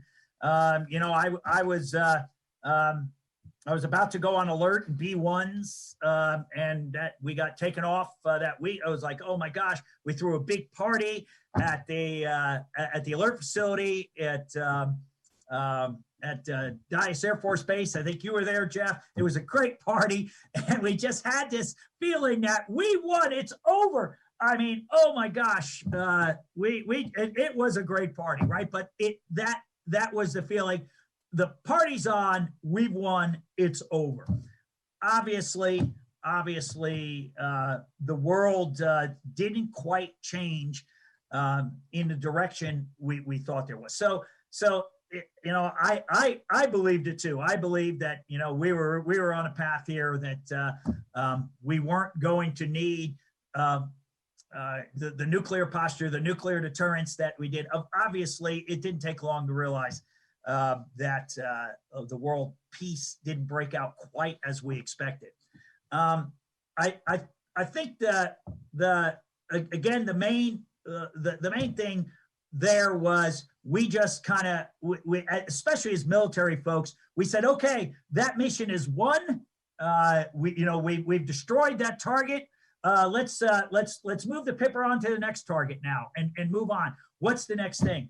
And so while that was a natural reaction, I think we went way too far in dismantling the intellectual and training and thought of the nuclear deterrence in the United States military, and we all know where that led. In 2007, the unauthorized transfer at Minot, the highest ranking nuclear person was an 06 and the Pentagon, and was buried deep in the A3 in the A3 thing. And I got to tell you, no one saw a problem with that, right? Until we saw the problem that this intellectual holiday that we took caused our great Air Force and in my view, our nation. So it's this intellectual holiday. I think we've come so far from those days, but I will also tell you that when I was commander of the Air Force Nuclear Weapons Center, there was a move afoot to get rid of the Nuclear Weapons Center. I mean, it only existed at the time for two commanders, me and the wonderful general before me, and yet there was talk that we should probably get rid of this array. There was a move afoot in a reorganization of the air staff just a few years ago, and there was talk that we didn't need the A-10. So what are we doing, right? I mean, it was crazy. I was the third A-10, and they were already talking about, well, do we really need it? We could move these people to all around. So my point is while we are so far ahead of where we are, we've made such huge movements. This is like when you take your kids to Chuck E. Cheese, right? What's the worst game at Chuck E. Cheese? It's whack-a-mole, because your pizza's getting cold, your beer's getting warm, and the game never ends. And engaging and advocating for the nuclear enterprise is whack-a-mole. There is no finish line. We must always be vigilant, and we must always go, because just because we've recovered from the intellectual holiday, it doesn't mean that there's not another one coming around the corner. The last question I wanted to ask you, General, is many in the disarmament and arms control community want to get rid of ICBMs and the long-range strike option cruise missile, but do so unilaterally. What is your view of how that would affect our allies? I was surprised at the number of people that were, and the question is, many disarmament and arms control advocates want to get rid of ICBMs, we know that, and LRSO. Can you explain the consequences these actions. There's so much mythology around both of those. Okay, and obviously, this forum, you know the value of both of those. Obviously, without ICBMs, oh my gosh, the target list of an adversary comes down to 5. I mean, it's just absolutely ludicrous. I don't believe in any way. I think, well, yes, as I previously said, we have to always engage and advocate and be on guard about it. I think most reasonable people understand the importance of the ICBMs and what they bring and the utmost need to modernize them. I always am a little bit surprised, though, about those people who are so against LRSO. The whole reason, I think that people in the United States military exist and the weapon systems we have is to make sure that nowhere around the world is there sanctuary for our enemies. And quite frankly, without LRSO, we will have to accept the fact that there potentially could be a number of sanctuaries out there. We must always be able to hold, regardless of geography, a target anywhere in the world at risk to defend this nation, defend our families, to defend our way of life. Without LRSO, you open yourself up to sanctuaries where you can't do it. I'm a career bomber pilot. I believe the bomber will always get through, but why should we risk it? Why wouldn't you want to give the president options? Options are good. Options lead to good decisions that we can use to defend our people. A lot of my favorite LRSO anti-allies, well, the enemy wouldn't know if that's a nuke or it's not a nuke. Since I was a lieutenant, I think if you'd run the numbers, we've done well over 350 conventional strikes with cruise missiles. There's never been any enemy out there that was confused as to whether those were nuclear or conventional. That is a red herring argument. It doesn't make sense. Obviously, we're only going to apply a nuclear, the LRSO in an environment where nuclear deterrence is working. It's a silly argument. LRSO is important because it prevents any sanctuaries in the world, and no reasonable military professional or civilian leader could ever want an area of the world that cannot be taken and taken on. So LRSO is just incredibly important, relatively inexpensive for the options it gives us and our allies. And let's not forget that. We sometimes forget so many times that there are allies out there that believe our nuclear deterrent will also be there for them. And with LRSO, that happens. Thank you, General Harencak, for taking the time to speak with us today and share your insights. And on behalf of the Mitchell Institute for Aerospace Studies, the Cyber Innovation Center, and Louisiana Tech Research Institute, I want to thank you for taking part in this symposium and for your remarks. And now I'm going to turn this over to my colleague, Greg Spahn.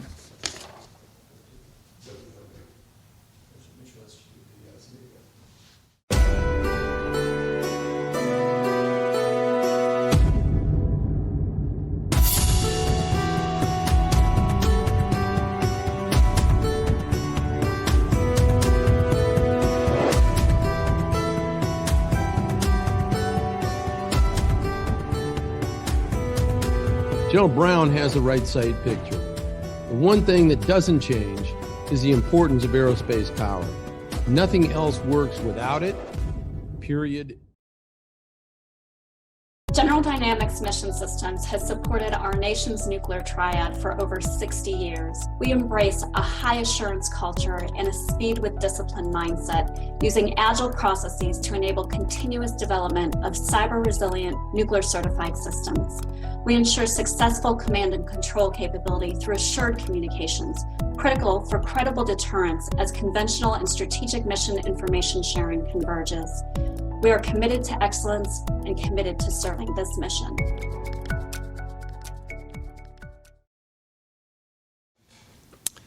Today, we're pleased to bring you some insightful remarks on the New START Treaty and today's arms control environment from Lieutenant General Retired Frank Klotz, who has pre-recorded his presentation. This presentation will also be available with the rest of our pre-recorded on-demand presentation. General Klotz is a senior fellow at the RAND Corporation. Under President Obama, General Klotz was the Department of Energy's Undersecretary for Nuclear Security and the Administrator for National Nuclear Security Administration. He was the first commander of Air Force Global Strike Command. In that position, he established and then led a brand new 23,000-person organization that merged the responsibility for all U.S. nuclear-capable bombers and land-based missiles under a single chain of command. From 2005 to 2007, General Klotz was the Vice Commander of Air Force Space Command. We're going to run General Klotz's presentation here now, and right after that, there will be a short pause for Lieutenant General James Dawkins speaking that will begin at 12:15 Eastern, 11:15 Central. And now, General Klotz. Like many of you, I'm, of course, very disappointed that we're unable to meet in person this year.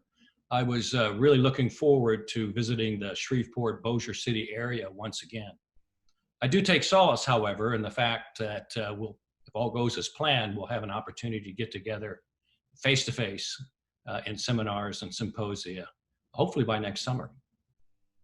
Since the 1960s, the U.S. government has pursued two broad approaches to preventing nuclear aggression against the U.S. homeland, its military forces, and its allies. The first, and certainly the most visible, and the most expensive, by the way, has been to maintain nuclear deterrent forces capable of surviving a first strike and mounting a response that would impose intolerable costs on the aggressor. To that end, completing the current programs of record to modernize all three legs of the triad, as well as the nation's nuclear weapons enterprise, programs, by the way, begun in the Obama administration, continued through the Trump administration, and supported by both sides of the aisle in both the House and the Senate, should, in my view, remain a priority in the Biden administration. While our existing nuclear forces and the nuclear weapons enterprise are still very capable, still very potent, they are aging. And based on my own recent firsthand observations, that aging process is actually accelerating in both the bomber and the ICBM force. There simply is no margin left in terms of the dates these systems will no longer be sustainable and must be replaced if we are to retain a safe, secure, and effective nuclear deterrent force as we have for so many decades. The second, and perhaps less understood and less appreciated approach to preventing nuclear aggression has been to negotiate arms control treaties that mutually limit the number, and in some cases the capabilities, of both US and Russian nuclear forces. Since 1972, a total of 6 US-Russian nuclear arms control agreements have actually entered into force. The fundamental US objective in pursuing each of these agreements has been to enhance strategic stability, to bolster deterrence, and to avoid a costly arms race. The US decision in 2019, last year, to formally withdraw from the Intermediate Range Nuclear Forces Treaty, the INF Treaty, in light of Russia's failure to comply with its treaty obligations, means that only one bilateral nuclear arms control agreement currently addresses the nuclear arsenal of the United States and Russia. That agreement is the 2010 Treaty on Measures for the Further Reduction and Limitation of Strategic Offensive Arms, thankfully more commonly known as New START. New START places limits on the numbers of strategic nuclear delivery systems that the United States and Russia can possess and deploy, as well as the total number of warheads that they can mount on those systems. It also provides extensive measures to enhance the ability of each side to verify that the other is abiding by the terms of the treaty. It's also worth noting that the treaty does not impose any restrictions on modernizing ICBMs, SLBMs, and nuclear-equipped heavy bombers, as long as the aggregate numbers are within the limits defined by the treaty. Additionally, New START affords both countries considerable latitude in determining the actual mix of delivery systems within their strategic arsenals, again, as long as they stay within the treaty's aggregate limits. New START, however, is set to expire on February 5th, 2021, a few weeks away. If it does, the current caps on Russia's long-range nuclear forces and the associated transparency and verification measures would no longer be in effect. The good news is that under the terms of the treaty, New START can be extended for a total of up to 5 years. All that's required to do so is for both parties to make a decision that they want to extend the treaty. The president can make that decision on behalf of the United States. Senate ratification and congressional action are not required. The Russian procedure for extension is a little more complicated, but I strongly suspect that whatever President Vladimir Putin decides will ultimately come to pass. Speaking of President Putin, starting in July 2018, he expressed Russia's interest in extending New START on several occasions. The Russian government at first attached certain caveats to doing so, but by December 2019, just a year ago, Putin and other Russian senior officials publicly stated that Russia was ready to immediately extend the treaty for 5 years without any preconditions. The Trump administration, on the other hand, and in the meantime, had repeatedly refused to articulate its position on extending New START, telling Congress and the American public that it was still examining the options. Finally, in April of this year, less than a year before New START is set to expire, President Trump appointed Marshal Billingsley as his special envoy for arms control. Billingsley and US negotiators subsequently met with their Russian counterparts on at least 3 separate occasions in both Vienna and Helsinki for talks on a range of strategic security issues, including nuclear arms control and the extension of New START. Initially, the US position was that it would consider extending New START only if progress were being made towards a new trilateral arms control agreement, that is an agreement that included not only Russia, but also China, an agreement that had strong verification measures, an agreement that covered all nuclear weapons, and as I indicated, involved China. Beijing, of course, publicly refused to countenance being drawn into any discussions with the United States and or Russia related to Chinese nuclear forces. So a month or so ago, press reports indicated that the United States and Russia were close to an agreement on the conditions for extending New START before the election, an agreement that would involve a short-term extension of New START, perhaps a year or so, and a mutual freeze on the number of US and Russian warheads. That obviously did not happen. Now, while it's theoretically possible that the Trump administration could still choose to pursue an extension before it leaves office on January 20th, it's highly improbable that will happen with just 5 weeks left to go before the Biden administration takes over. On the other hand, the Biden team has made it very clear that it is committed to extending New START, which it describes, and I'll quote here, it describes as an anchor of strategic stability between the United States and Russia, and a foundation for new arms control arrangements. And there's also, in fact, a brief window of opportunity for an extension to happen after the inauguration and before the treaty expires on midnight of February 5th, 2021, if Moscow is still prepared to do so. In this regard, it's worth noting that the Russian ambassador to the United States, Anatoly Antonov, made it clear in a webinar hosted by the Brookings Institution on December 2nd that Russia's offer to extend New START for 5 years without precondition remains on the table. So one way or the other, it appears that the extension of New START will be a significant issue over the next couple of months. So it's important for national security professionals to be able to articulate their views on the subject, because you may well be asked for your opinion, either officially or unofficially. There's a host of complex and interwoven political and diplomatic factors in play here, including our overall relationship with Russia, the views of our closest allies, the Nuclear Non-Proliferation Treaty and next year's NPT Review Conference, and so on. But the audience for this symposium is primarily military or military related.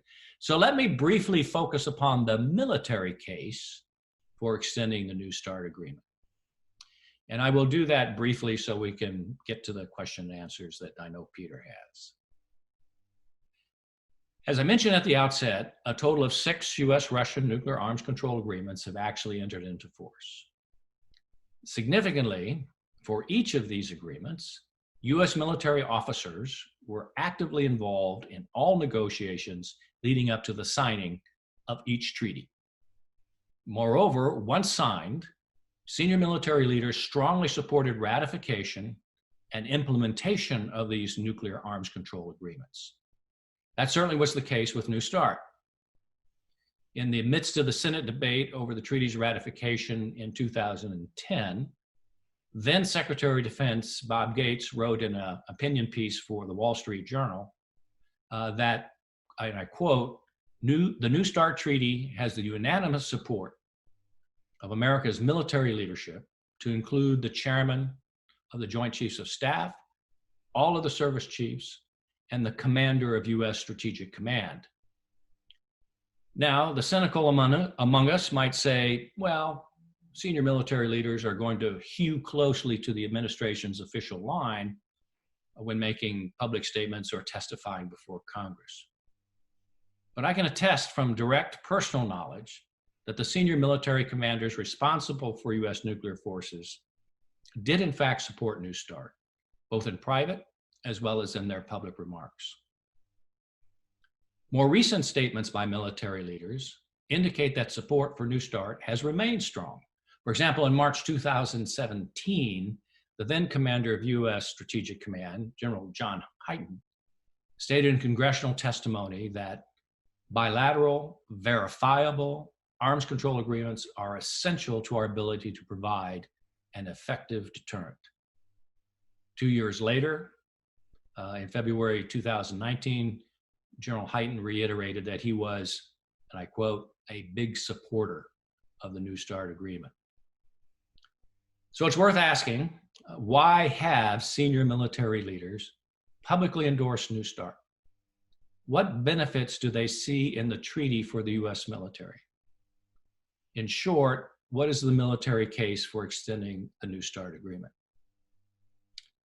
Well, to start with, military commanders throughout history have always sought to gather as much information as possible about an adversary's capabilities and intentions.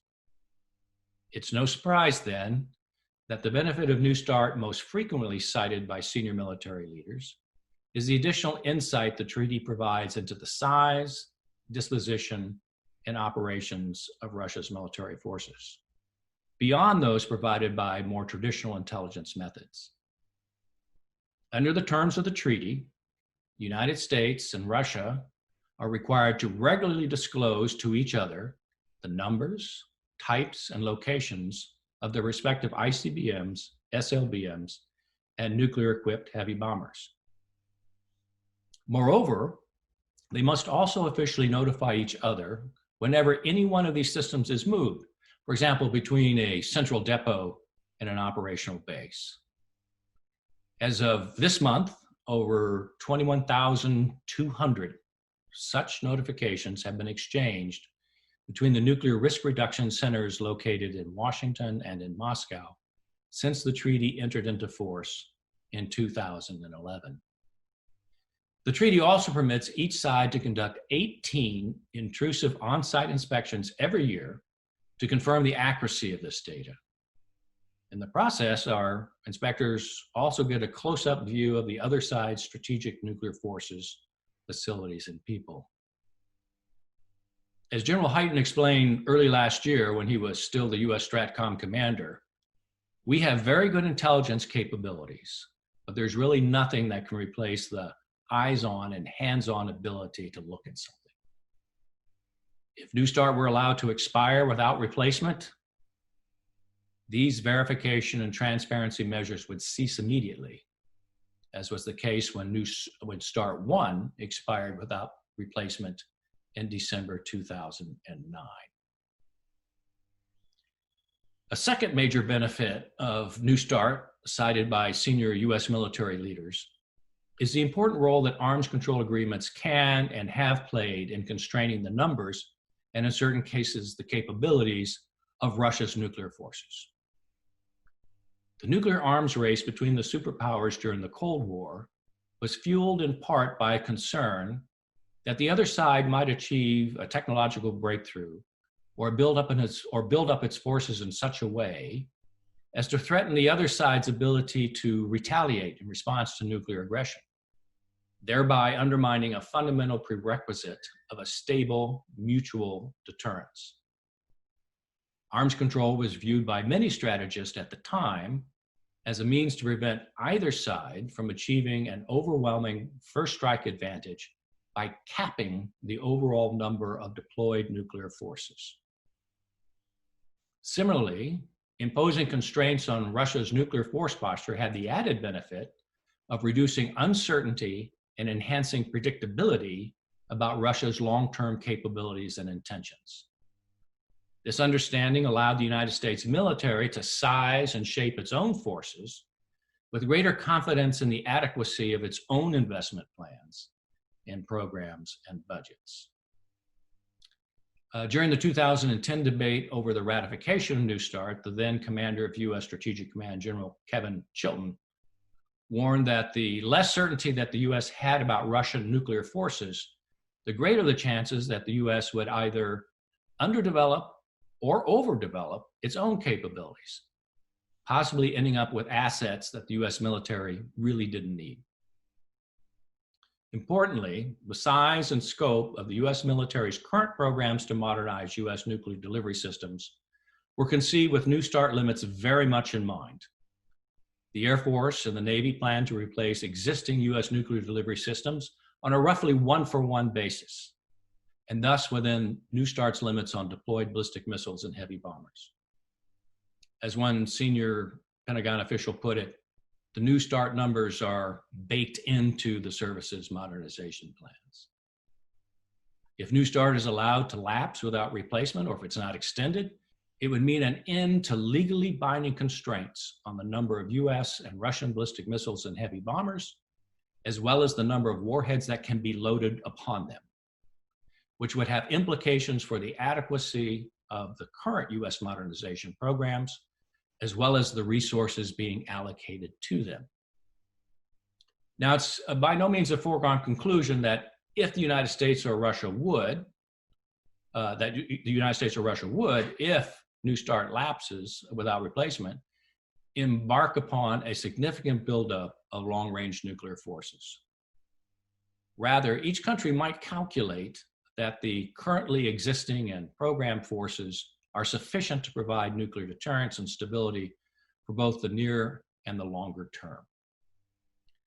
Likewise, they might prefer to allocate resources that would be used for a hypothetical nuclear buildup to improve conventional military capabilities and to explore the potential of emerging technologies.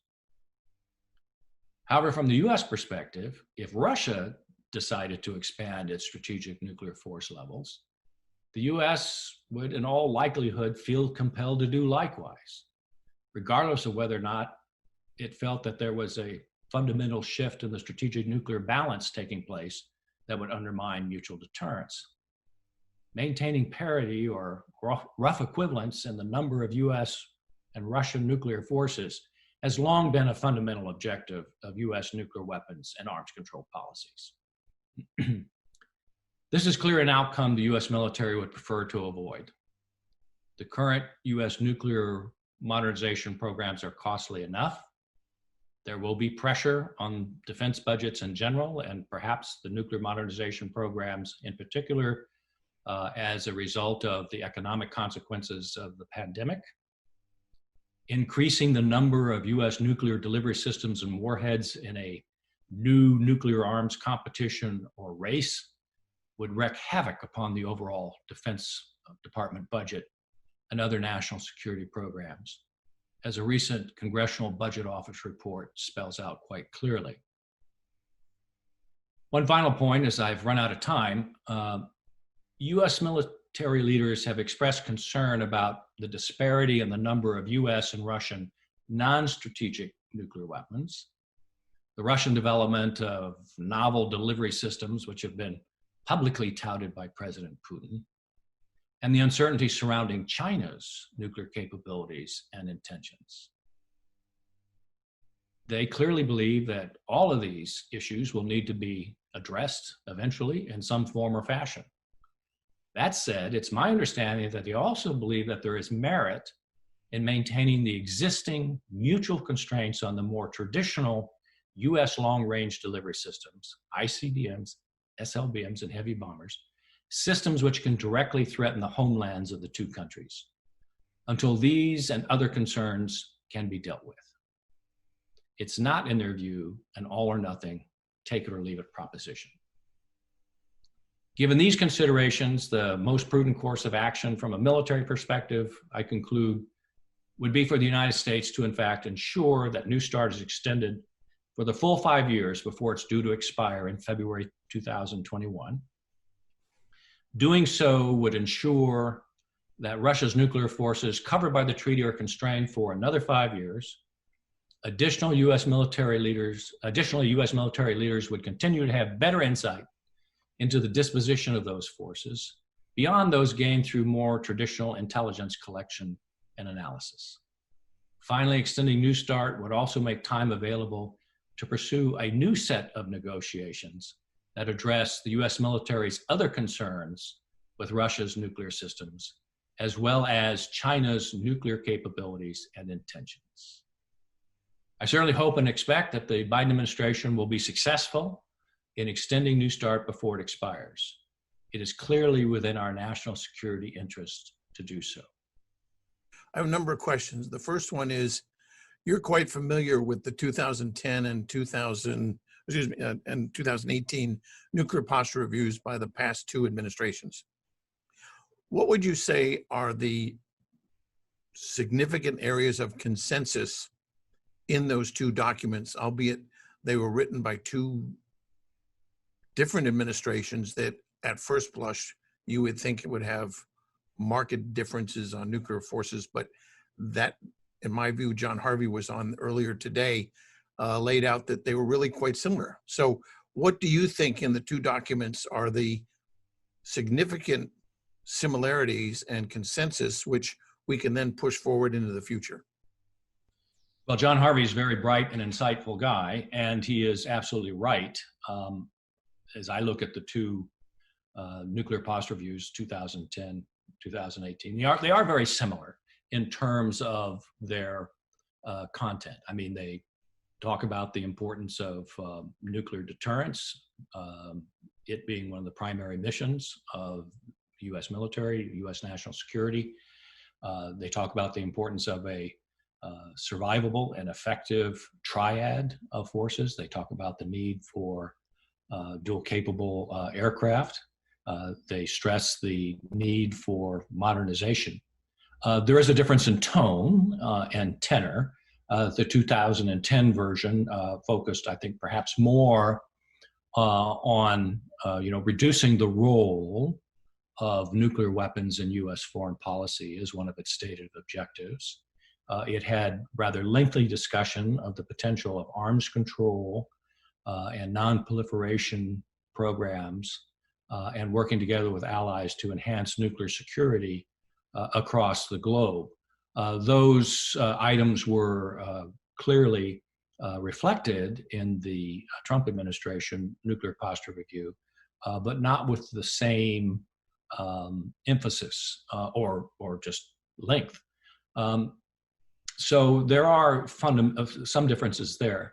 Another difference is that obviously the Trump administration NPR called for certain capabilities to augment the existing triad of strategic nuclear forces with the development of a low-yield warhead for the sea-launched ballistic missile and a study of the feasibility of having returning to having a sea-launched ballistic missile, among other things. So there were some differences in terms of specific programs. But again, the broad themes, the importance of deterrence, how you achieve deterrence, the need for modernization were very, very similar across both documents.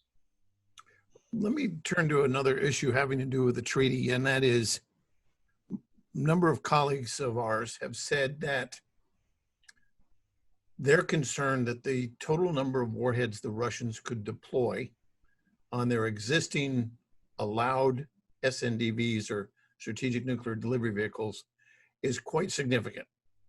Jim Howe, Mark Schneider, and others have put that number in excess of about 4,200. Is there a way of designing a future arms agreement where a hedge is allowed, because that we've always talked about, in case the other guy doesn't agree to the treaty, we have to have the ability to build up. But instead of just allowing, what you allow is a hedge, but not a huge breakout. What's your sense of whether that's viable? Well, clearly that's, as I've expressed in that RAND report that I referenced earlier, that's one of my concerns, is that if a New START lapses and there is no replacement put in place, then the Russians right now they are constrained by the number of warheads that they can load on their existing delivery systems. And we we exchange information and we carry out on-site inspection to ensure that they have not exceeded the caps. Perhaps maybe I should back up and for our audience say what those caps are. Under the New START treaty, both sides are allowed to have 800 long-range delivery systems. That's ICBMs, SLBMs, and nuclear-equipped heavy bombers. Of that 800, only 700 can actually be deployed. And on those 700, there can only be 1,550 warheads loaded on them, with a caveat that a heavy bomber only counts as one warhead, regardless of how many weapons might be loaded on them or could be loaded on them.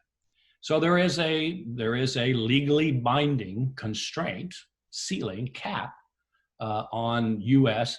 and Russian ability to load warheads on their missiles. Now, clearly, it's public knowledge. It's been publicly stated by the Director of the Defense Intelligence Agency that the Russians build bigger missiles than typically we do. They have the capacity to load more warheads on them than they are currently allowed to do by treaty, as we have the capacity to load more warheads on our systems than we do because by treaty.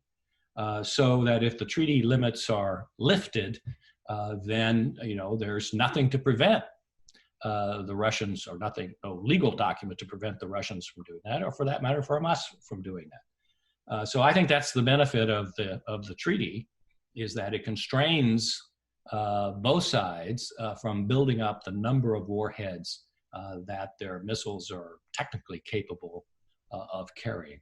So to me, that's one of the key reasons why we ought to extend this treaty and come up with a successor treaty or set of agreements that will impose the same kind of restraints on both sides.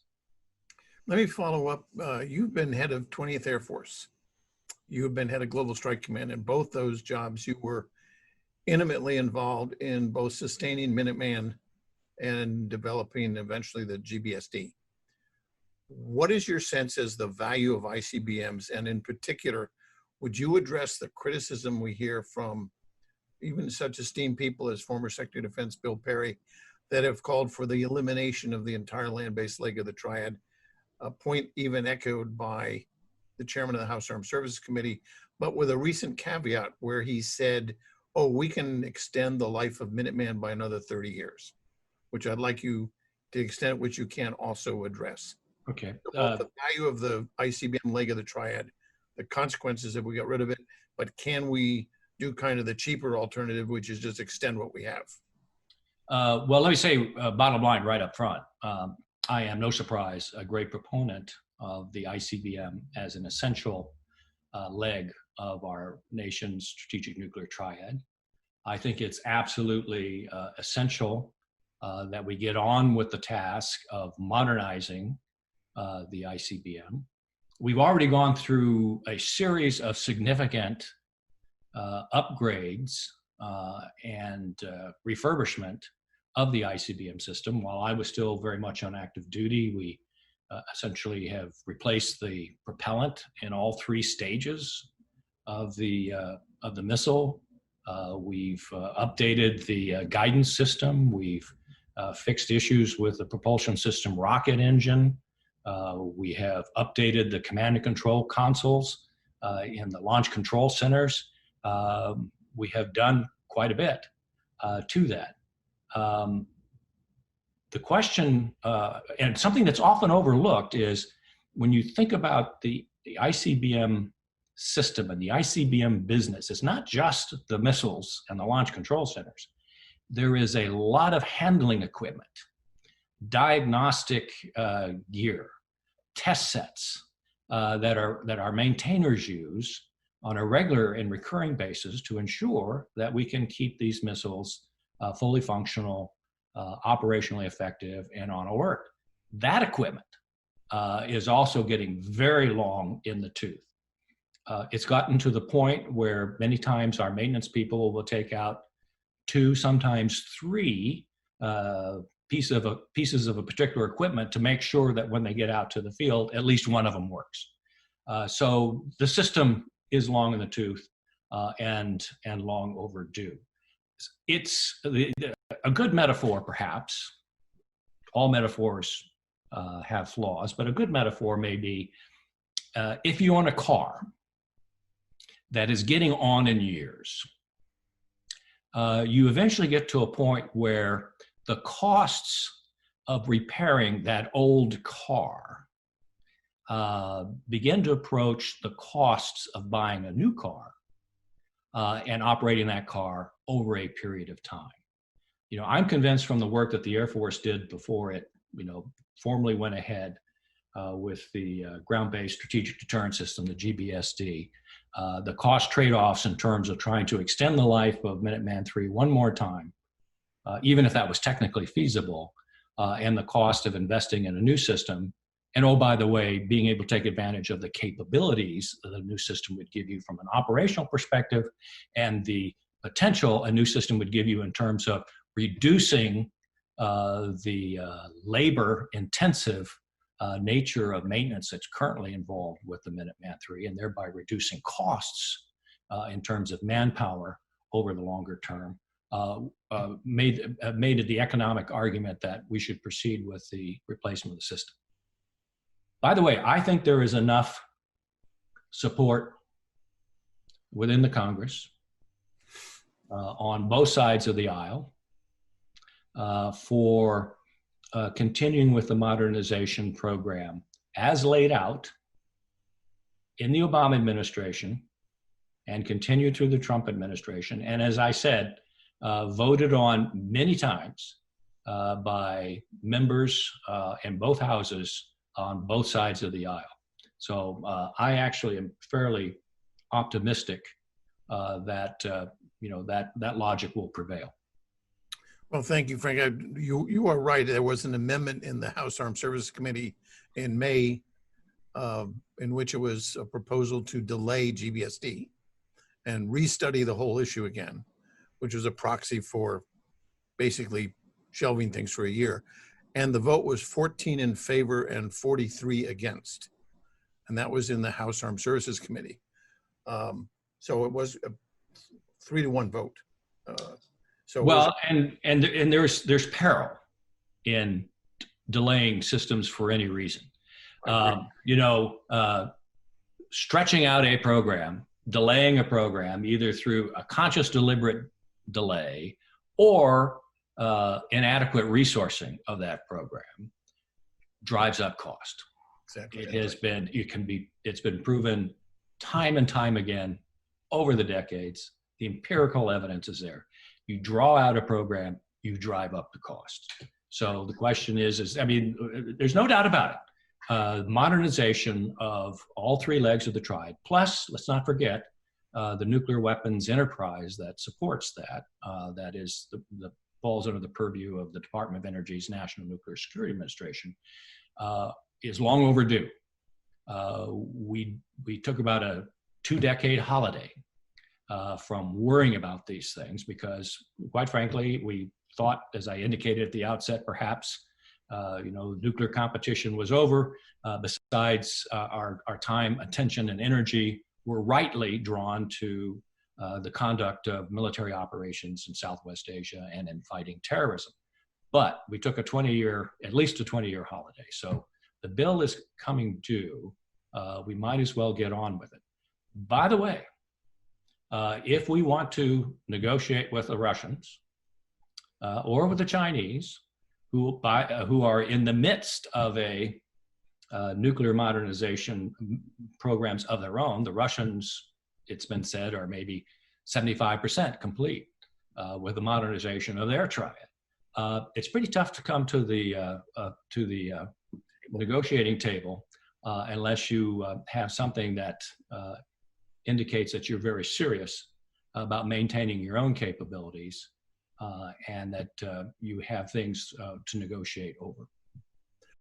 When you were younger, what dreams did your future hold? Going to space? 9:34 a.m. Eastern Daylight Time. Saving lives? Sharing knowledge? Launching a business? Creating timeless art?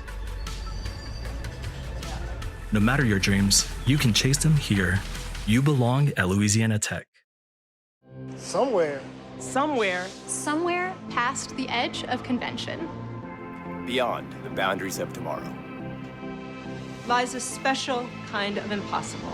A kind of impossible where pioneers forge ahead.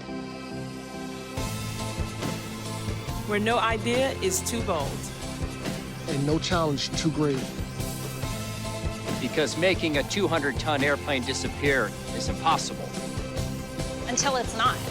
Predicting cyber attacks before they happen is impossible. Until it's not. And solving the mysteries of the universe is impossible. Until it's not. It's our job to break free from what is to what could be. Ready to leave the boundaries of what's known? To define possible. To define possible. Define possible. To define possible. To define possible. To define possible. To continue this great conversation we've been having this morning, I'm Warren Ward from Louisiana Tech Research Institute. And it's my honor to introduce, coming to us live from the Pentagon, Lieutenant General James Dawkins, who's joining us here. General Dawkins is the Deputy Chief of Staff for Strategic Deterrence and Nuclear Integration at Headquarters United States Air Force. In that position, he's responsible to the Secretary and the Chief for ensuring that the Air Force keeps its focus on the nuclear enterprise and leading Air Force strategic deterrence efforts. General Dawkins and his A-10 staff are truly the linchpin advocates providing a clear, concise, and correct voice to best modernize our nation's foundational nuclear deterrent capabilities. Prior to his current assignment, he served as the Director of Global Power Programs, the Office of the Assistant Secretary for Acquisition Technology Logistics at the Pentagon. Lieutenant General Dawkins is a command pilot with more than 3,000 hours flying fighter, reconnaissance, and bomber aircraft, and is the former commander of the mighty 8th Air Force here at Barksdale. General Dawkins is going to talk to us a little bit about the critical importance of NC3, that's Nuclear Command and Control. It's the central nervous system of the nuclear triad. After he speaks, he will field a few questions. General Dawkins, over to you, sir. Well, good morning, everybody, or afternoon, wherever you may be. Hey, thanks, Peter, and really appreciate the opportunity to present some of my thoughts on Nuclear Command, Control, and Communications, or NC3. I do want to give a big shout out to the work you and the Mitchell Institute does to ensure that these difficult problems that we face as a nation and as an Air Force service as well get the attention that they deserve. I also want to thank your co-hosts, some of my old neighbors down there in Louisiana at the Cyber Innovation Center and Louisiana Tech Research Institute for their ongoing work in support of the Air Force nuclear mission. I hear you guys are doing great things to support Global Strike Command and again, the larger Air Force. I chose to speak to you about NC3 because I think it's just so critical to our deterrent. It really is the backbone of the deterrent. So as my remarks, what I plan to talk about is, give you my spin on NC3. Some of you I know this subject very well, but there may be others out there that don't. But to give you my perspective on it and how I think we need to explain it. Then I'm going to talk about the threat to NC3 as much as I can on this network. Then discuss some of the current modernization efforts that we have underway, and then bridge into what we see as the next generation of NC3. So with that, I'll get started here. So while I suspect most of the folks in the room here understand the fundamentals of NC3, I certainly hope there are people in the audience or on the net that really don't have a deep understanding of it, because we need you to ask deep and probing questions of the nuclear priesthood that knows NC3, just to really challenge and make them explain in layman's terms what NC3 is. So again, I applaud any of the folks out there that are new to this and would happily discuss these type of things with you in the future. Well, some of the tenets, NC3 comprises command, control, and communication systems that link the president and national leaders to the force. Not to be confused with NC2, we can debate that. There's nuances there, but NC2 is basically the authority and the processes we use to get messages and direction out of the force. NC3, the last C, is the communication. It's the means to conduct NC2. Without NC3, we can't effectively command and control our forces. We can't sense what's happening, respond accordingly, or disseminate appropriate orders to the force. All of these aspects are critical. Let me, break that down a little bit. We talk about detect, decide, and direct. For instance, if there's a missile launch from an adversary in the world somewhere, we've got to be able to detect that launch, whether it's through ground stations, whether it's through sea-based assets or space-based assets. Funnel that information up into a method and manner that allows decision makers to respond accordingly. Part of that is to get that information up to the president, if necessary, so that they can discuss what's going on with other national leaders, to include the Secretary of Defense or the combatant commanders as well. That's that decide piece. And then again, they've got to disseminate the appropriate actions or not direct anything out to the force. Again, the difference in the nuclear piece is that only the president can direct the nuclear forces to execute or terminate those options. And for that reason, without effective command and control of the nuclear forces and without effective NC3, we can't deter our adversaries.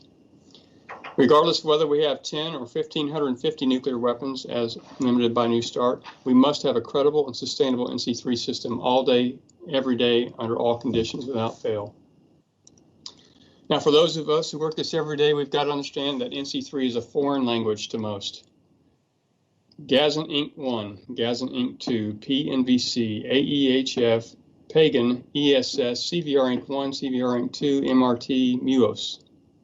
Those acronyms might mean something to some of you, but to most they are acronym soup. And I've been working in this enterprise at the headquarters and even at the tactical and operational level for about the last 7 years in the NC2 and NC3 enterprise. And I tell you what, I still get lost at times on all the different capabilities, all the different waveforms. And if I've spent 7 years doing this, imagine how it must be for a member of Congress or other people that we seek advocacy from to understand what we're trying to get them to help us with. Furthermore, we put these acronyms, we take pictures of the systems and we put them on slides and show the connectivity through lightning bolt symbols.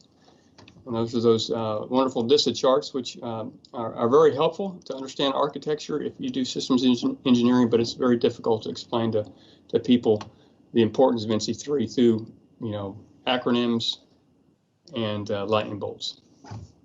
So what we've got to do is break this complex network down. And so the way I like to think of it, it's basically as simple as radios. We use radios or terminals that enable command authorities to receive information and pass messages to the operators to do a specific action. And, that's basically what I told Ranking Member Reed when I went up to the Hill to talk to him about it 3 years ago. As I had a chart, and I said very simply, these are terminals we're talking about, radio terminals that go on aircraft, the same type of, same terminal, if you will, with some modifications to control heads and things like that, would go on perhaps a submarine or a satellite or in a command center. And that these terminals operate across various waveforms or pathways, whether it's ultra high frequency or UHF, very low frequency, or VLF, high frequency, also called HF. And that these waveforms and pathways are really a mix of unhardened and hardened and unencrypted and encrypted systems. So yes, it's complex. There's many different types of methods to get messages and conferencing through to the senior decision makers as well as the operators. But that's by design for redundancy so we can operate every day. Now, the way I just described some of these waveforms, I think sounds like a lot of the conventional C3 systems we use every day for conventional C2. And they are. While NC3 has NC3 specific systems, there are systems we use every day for operational conventional conflict that we do NC3 over, that we do NC2 over as well. So if we want productive NC3 partnerships, we've got to make this more understandable. So that's, one of my big pushes to the team here at A10 and to the broader enterprises. We've got to make this more understandable about what NC3 and NC2 is. This is critically important as we look for synergies with the Joint All-Domain Command and Control and Advanced Battle Management System that the Air Force is embarking on, and the Joint Force actually is embarking on, and seek advocacy with Congress and other constituencies. I'll talk more about JADC2 and ABMS later, as they're called. Those in their own right, we have a challenge explaining those stories. So if we have a challenge explaining those stories and understanding exactly what ABMS and JADC2 is, it's going to be difficult to try to fold NC3 into there and leverage that work as well. As standard bearers of the nuclear enterprise, we've got to demystify NC3. Turning to the threat. So right now we're operating a legacy NC3 system that has not been comprehensively updated for quite some time. We face challenges not only from our aging components and obsolescence, but from threats that expanded and will grow. The 2018 National Defense Strategy correctly identifies that today we find ourselves in a period of long-term strategic competition with increasing challenges to U.S. military advantages, both in the conventional sphere, where we've lost some of our advanced, we used to have a lot bigger margin over adversaries. That's quickly getting smaller. It's the same piece in the nuclear realm. Russia is almost complete with its recent modernization efforts across the full range of nuclear systems. More concerningly, they are embracing a doctrine of nuclear escalation in a military conflict. They don't have a clear dividing line between conventional and nuclear. They have a fully integrated approach to nuclear and conventional conflict. Equally concerning is China's pursuit of new nuclear capabilities tailored to achieve its national security objectives while also modernizing its conventional military. And it's got the money to do it. As in days of old, a lot of people still think of China as having a minimal deterrent, just a few weapons that threaten our cities, and that's good enough. I'm here to tell you that's changing quickly as they seek to establish their own triad and increase the number of weapons they have over the next 10 to 15 years, seeking to be more at parity with the United States and Russia. Both are pursuing disruptive technologies such as hypersonics, artificial intelligence enabled by machine learning, and offensive cyber capabilities. As we consider specific threats to our NC3 enterprise, it's apparent that potential adversaries are developing capabilities to disrupt, degrade, or deny C2, or command and control, including offensive cyber and space capabilities against critical networks. They know that if they can disrupt our ability to command and control our forces, we may as well not have the forces, and that's particularly true with the nuclear enterprise. What's notable is that in the past, all we had to worry about really as far as something threatening our nuclear comms was electromagnetic pulse. Well, now we've got to worry about electronic warfare, jamming, if you will. We have to worry about cyber attacks and space attacks. We have to worry about all of this against key nodes and systems. Yet we have a legacy architecture and legacy policies and legacy thinking about threats to NC3, and we've got to really move forward in our thinking and also in what we procure as we modernize our current systems and transition to future NC3 capabilities. Speaking of our current systems, within the Department of the Air Force, we control 75% of the NC3 enterprise and, of course, 2 legs of the triad. So it should come as no surprise that the sustainment, modernization, and recapitalization of the NC3 enterprise is a top Air Force priority and one the department is investing in heavily. For the ground leg, the ICBM force is our most ready and responsive leg of the triad. It's referred to as the Minuteman III. And these ICBMs we have been the linchpin of American nuclear deterrence since their inception and will continue to underwrite U.S. national security well into the foreseeable future. Right now, we're working to ensure that the missile wing command posts remain fully connected to nuclear command and control enterprise through the Global Aircrew Strategic Network Terminal. There we go. Here's the acronym, GASNT program. So I just told you an acronym and I spelled it out, but it still may not, to the layman, tell you exactly what it does. And that's, again, this is an example of somewhere where we need to refine how we describe NC3. There are several other upgrades and modernization efforts across the Minuteman III weapon systems as well. So to ensure NC3 will be effective for the ground leg of the triad into the future, the Air Force is working to fully integrate the Minuteman III replacement, called the Ground-Based Strategic Deterrent, or GBSD, with our current NC3 systems. Now you might ask yourself, so why are we taking this brand new digital engineering, digital designed, open mission system architecture, ground-based strategic deterrent, which we're going to spend $95 billion on to put into the field, one missile a week for 9 years, starting in the late 20s. Why are we going to put and link into an old NC3 system? Well, because we have to. We've got to maintain our ICBMs on alert, the Minuteman III, as we transition to GBSD. But the nice thing about GBSD is because it's digital engineering as its backbone, because it's got open mission systems architectures, and that we own the intellectual property, if you will, and can write our own software, and we can bring many different vendors in. So GBSD will greatly reduce integration risk as future NC3 architectures and systems evolve. For the air leg, the bomber force, of course, comprised of B-52s and B-2s, and soon the B-21, is the most flexible and visible leg of the nuclear triad. This flexibility is necessary for escalation control and signaling. Most importantly, it's the only recallable leg of the triad, but it's only recallable if it can be reached via the comm paths. The challenging piece here for the uninitiated is it's much easier to get a message or direction to a command post or a command center or a launch facility, launch command center through terrestrial links or satellite feeds, because that facility is fixed. It's not moving. Much more difficult when you start talking about an aircraft moving through the air, doesn't have line of sight all the time with antennas. It's got to be on line of sight capabilities, much more dynamic of an environment. So it's more complex to try to get messages to and from a nuclear bomber, nuclear-capable bomber. Same thing applies to command centers, whether they're on the ground. Much easier to get to a command center on the ground, much more difficult, say, on the National Airborne Operations Center to ensure that we've got that assured connectivity. So on the B-52, ongoing communications capability enhancements that you may hear about are a replacement very low frequency or VLF receiver and an extremely high frequency terminal for the B-52 bomber. This capability will provide resilient and robust beyond line of sight connectivity into the 2030s. We're also sustaining the old miniature receive terminals on the B-52. And we're developing the next generation of very low frequency receivers and partnering with the Navy to improve the VLF waveform.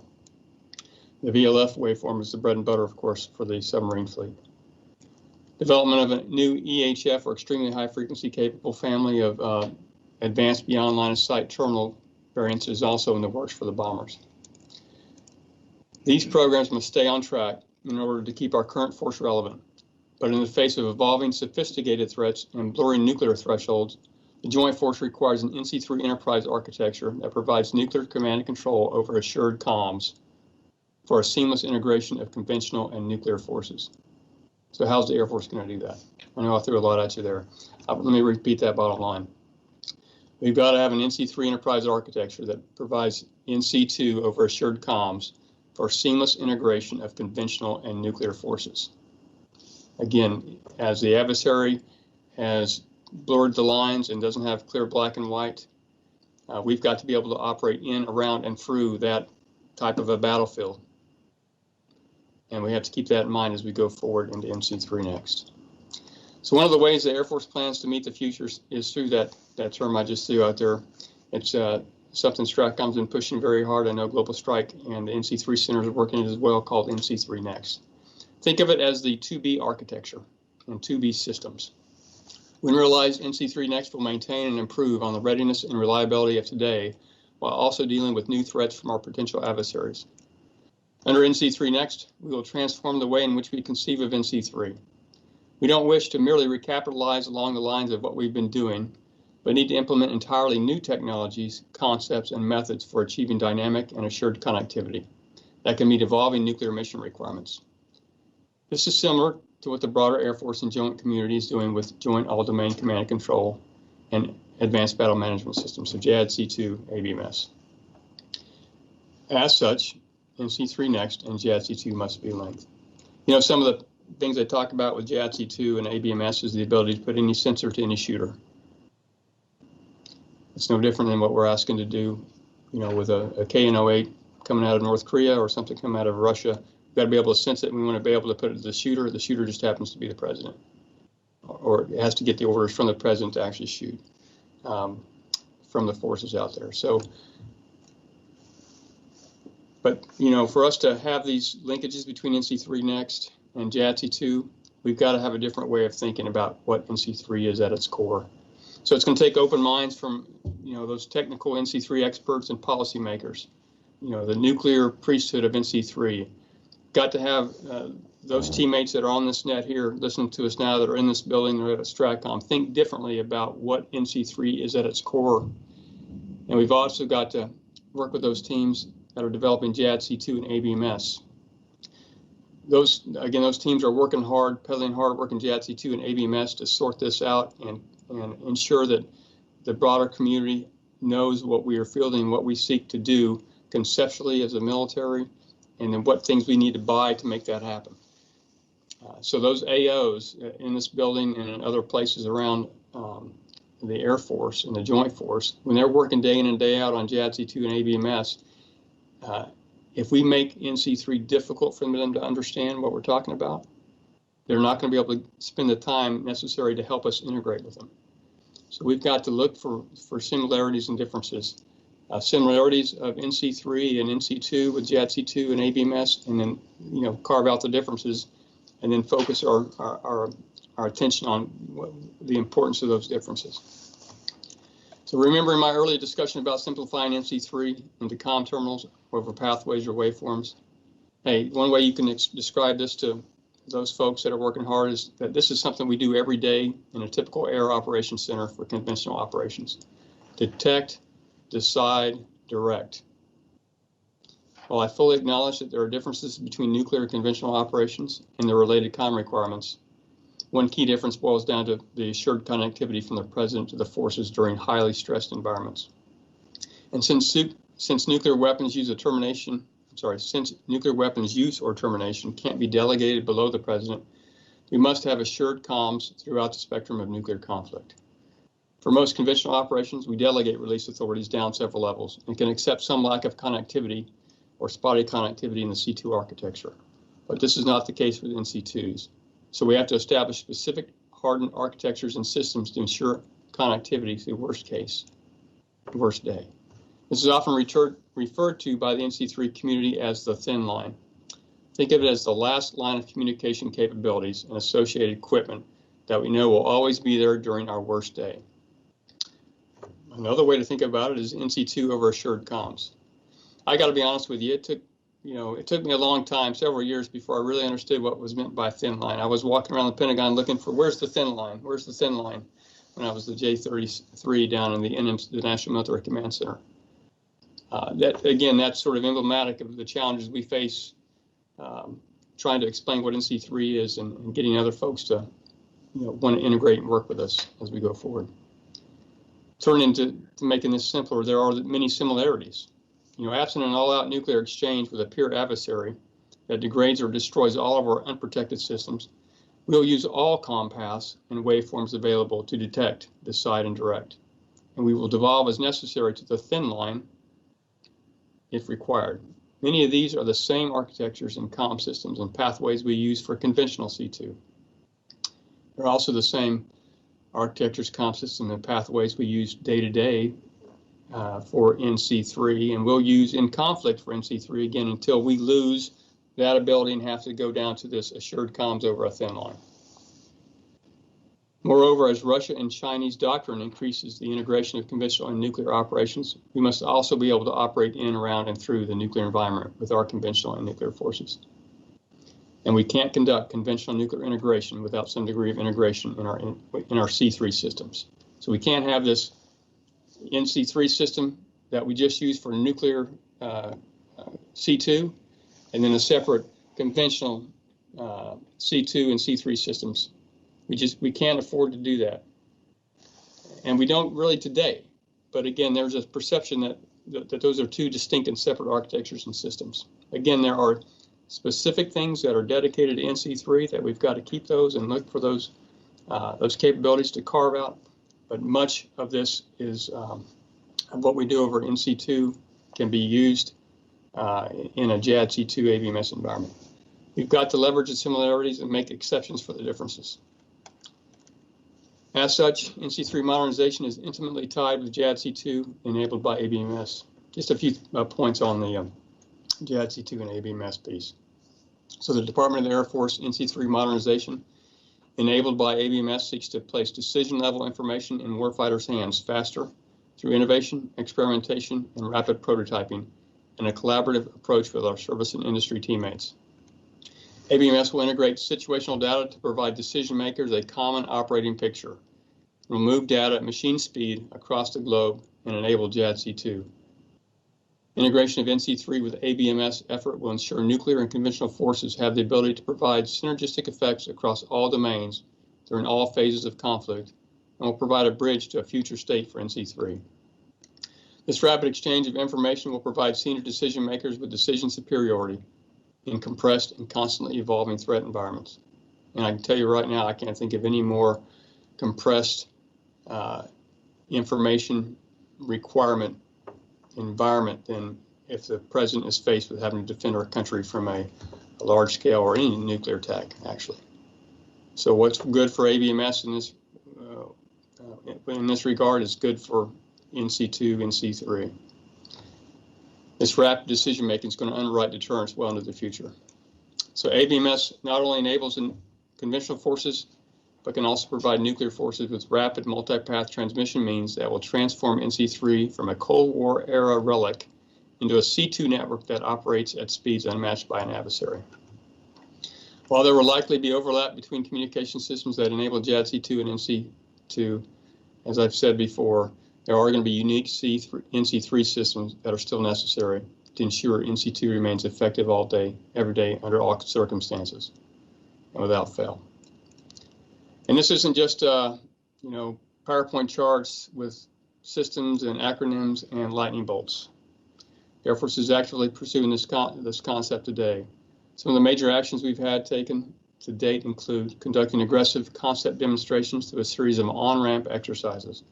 So far, we have completed 3 of these exercises with ABMS and an on-ramp number 4 scheduled for the winter of 2021. Conventional nuclear integration has been an aspect of these exercises as well. The Air Force has also just announced that the ABMS Project Office will reside in the Rapid Capabilities Office, ensuring that ABMS is positioned to outpace adversary development and will obtain the necessary resourcing to realize the vision. We also are pursuing critically enabling systems such as software-defined radios and advanced cryptography, which will help diversify and expand architectures available to support NC2. So in conclusion, the great power competition has placed a renewed emphasis on nuclear deterrence, as all great powers are also nuclear weapon states. To compete, the United States has got to continue its nuclear modernization efforts. This means not only modernizing the nuclear weapons delivery systems, but also the backbone supporting these forces, which are our NC3 capabilities. With the rapid pace of technological improvements, the increasingly sophisticated threat environment, and great power competitors' commitment to defeating our military advantage, simple updates to hardware, old and new, are not enough. NC3 Next represents the future for ensuring that the President of the United States has uninterrupted command and control of nuclear forces. And this is my final point. I want this to be what resonates most with the team here. And I don't have it figured out either. I need your help. But we've got to demystify NC3. We've got to clear away legacy policies that aren't up to date with the threat and allow our innovative airmen to develop the technologically advanced structures and novel operating concepts that are required to ensure that our nuclear deterrent capability continues to underpin our conventional forces around the globe. Thank you, General Dawkins, for taking time to share your insights with us today. On behalf of the Mitchell Institute for Aerospace Studies, the Cyber Innovation Center, and Louisiana Tech Research Institute, we wish you the very best. This concludes the 20th Triad Symposium, Second to None, Working Together to Modernize America's Nuclear Deterrent. Thank you for joining us.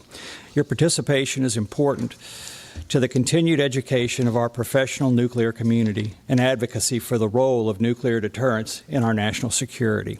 Sincere thanks to all our speakers. From the live portion of the symposium, General Timothy Ray, Lieutenant General James Dawkins, Lieutenant General Retired Frank Klotz, Major General Retired Garrett Harencak, and Mr. Peter Husey. From the on-demand portion of the symposium, Dr. Christopher Ford, Colonel Retired Mark Gunzinger, Dr. John Harvey, the Honorable Ronald Lehman, Captain Ethan Proper, Mr. Henry Sokolsky, Dr. Brad Thayer, Mr. Drew Walter, Colonel Dan Voorhees. We urge everyone to watch all the pre-recorded presentations on our agenda. They cover a range of topics and are truly extraordinary. We couldn't continue this biannual Triad conference without the support of our industry sponsors. We'd like to thank BAE, Boeing, General Dynamics Electric Boat, General Dynamics Mission Systems, Integrated ICBM Support Services, Lockheed Martin, Northrop Grumman, Systems Planning and Analysis. And I'd also like to wish a special thanks and a sincere welcome to the Mitchell Institute for Aerospace Studies and Mr. Peter Husey for their investment in the Triad Symposium series. Finally, to each of you joining us remotely for the 20th Triad Symposium, thank you from Bossier City.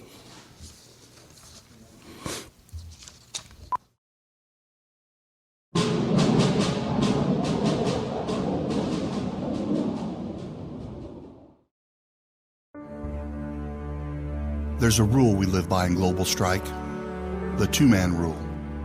The two-man rule was born in 1962, in the days of the Cuban Missile Crisis. No one person will ever launch a nuke or drop a bomb by themselves. That protocol is proof of just how important our mission is. and reminds us that everything we do as a team. It's not one person. It's never one person. It's nurses and med techs. It's maintenance, communications, personnel, housing. We are pharmacists and firefighters, finance and contracting. We're the engineers and we're the JAGs, and we are proud to be the ones you turn to hold things together and keep airmen and their families safe and doing their best. Every meal that is cooked, every aircraft that's fueled, every safety inspection, and every flight, from the silos at Malmstrom to the bombers at Barksdale, we are a family devoted to the mission. Every link in the chain is critical. Failure is not an option. And the more we operate as a team, the closer we get to perfection. That's what drives the Global Strike Support Mission. Trust us when we say there is very little tolerance for mistakes when you work around bombs and nuclear weapons, no matter what your job. This is not about how important we are. It's about selflessness. Whether we're in a silo, in a cockpit, or in a kitchen, we each do what we do. For each other, for our country. Everybody has a hand in the mission. But when our goal is to instill fear in our enemies, where does a chaplain fit in? Or a child care provider? It's because the other half of our job is to provide peace of mind. We are not just our nation's sword. We are our nation's sword and shield. We protect, we support the things we love. Our country, our fellow airmen. It takes every piece to complete a puzzle, and it's the differences in those pieces that allow them to join together. We're a team. And should the two-man rule ever have to be put to the test, know this. It's never two men. It's thousands of men and women. Ready. Always. Your nation's sword and shield. Aim high, airmen.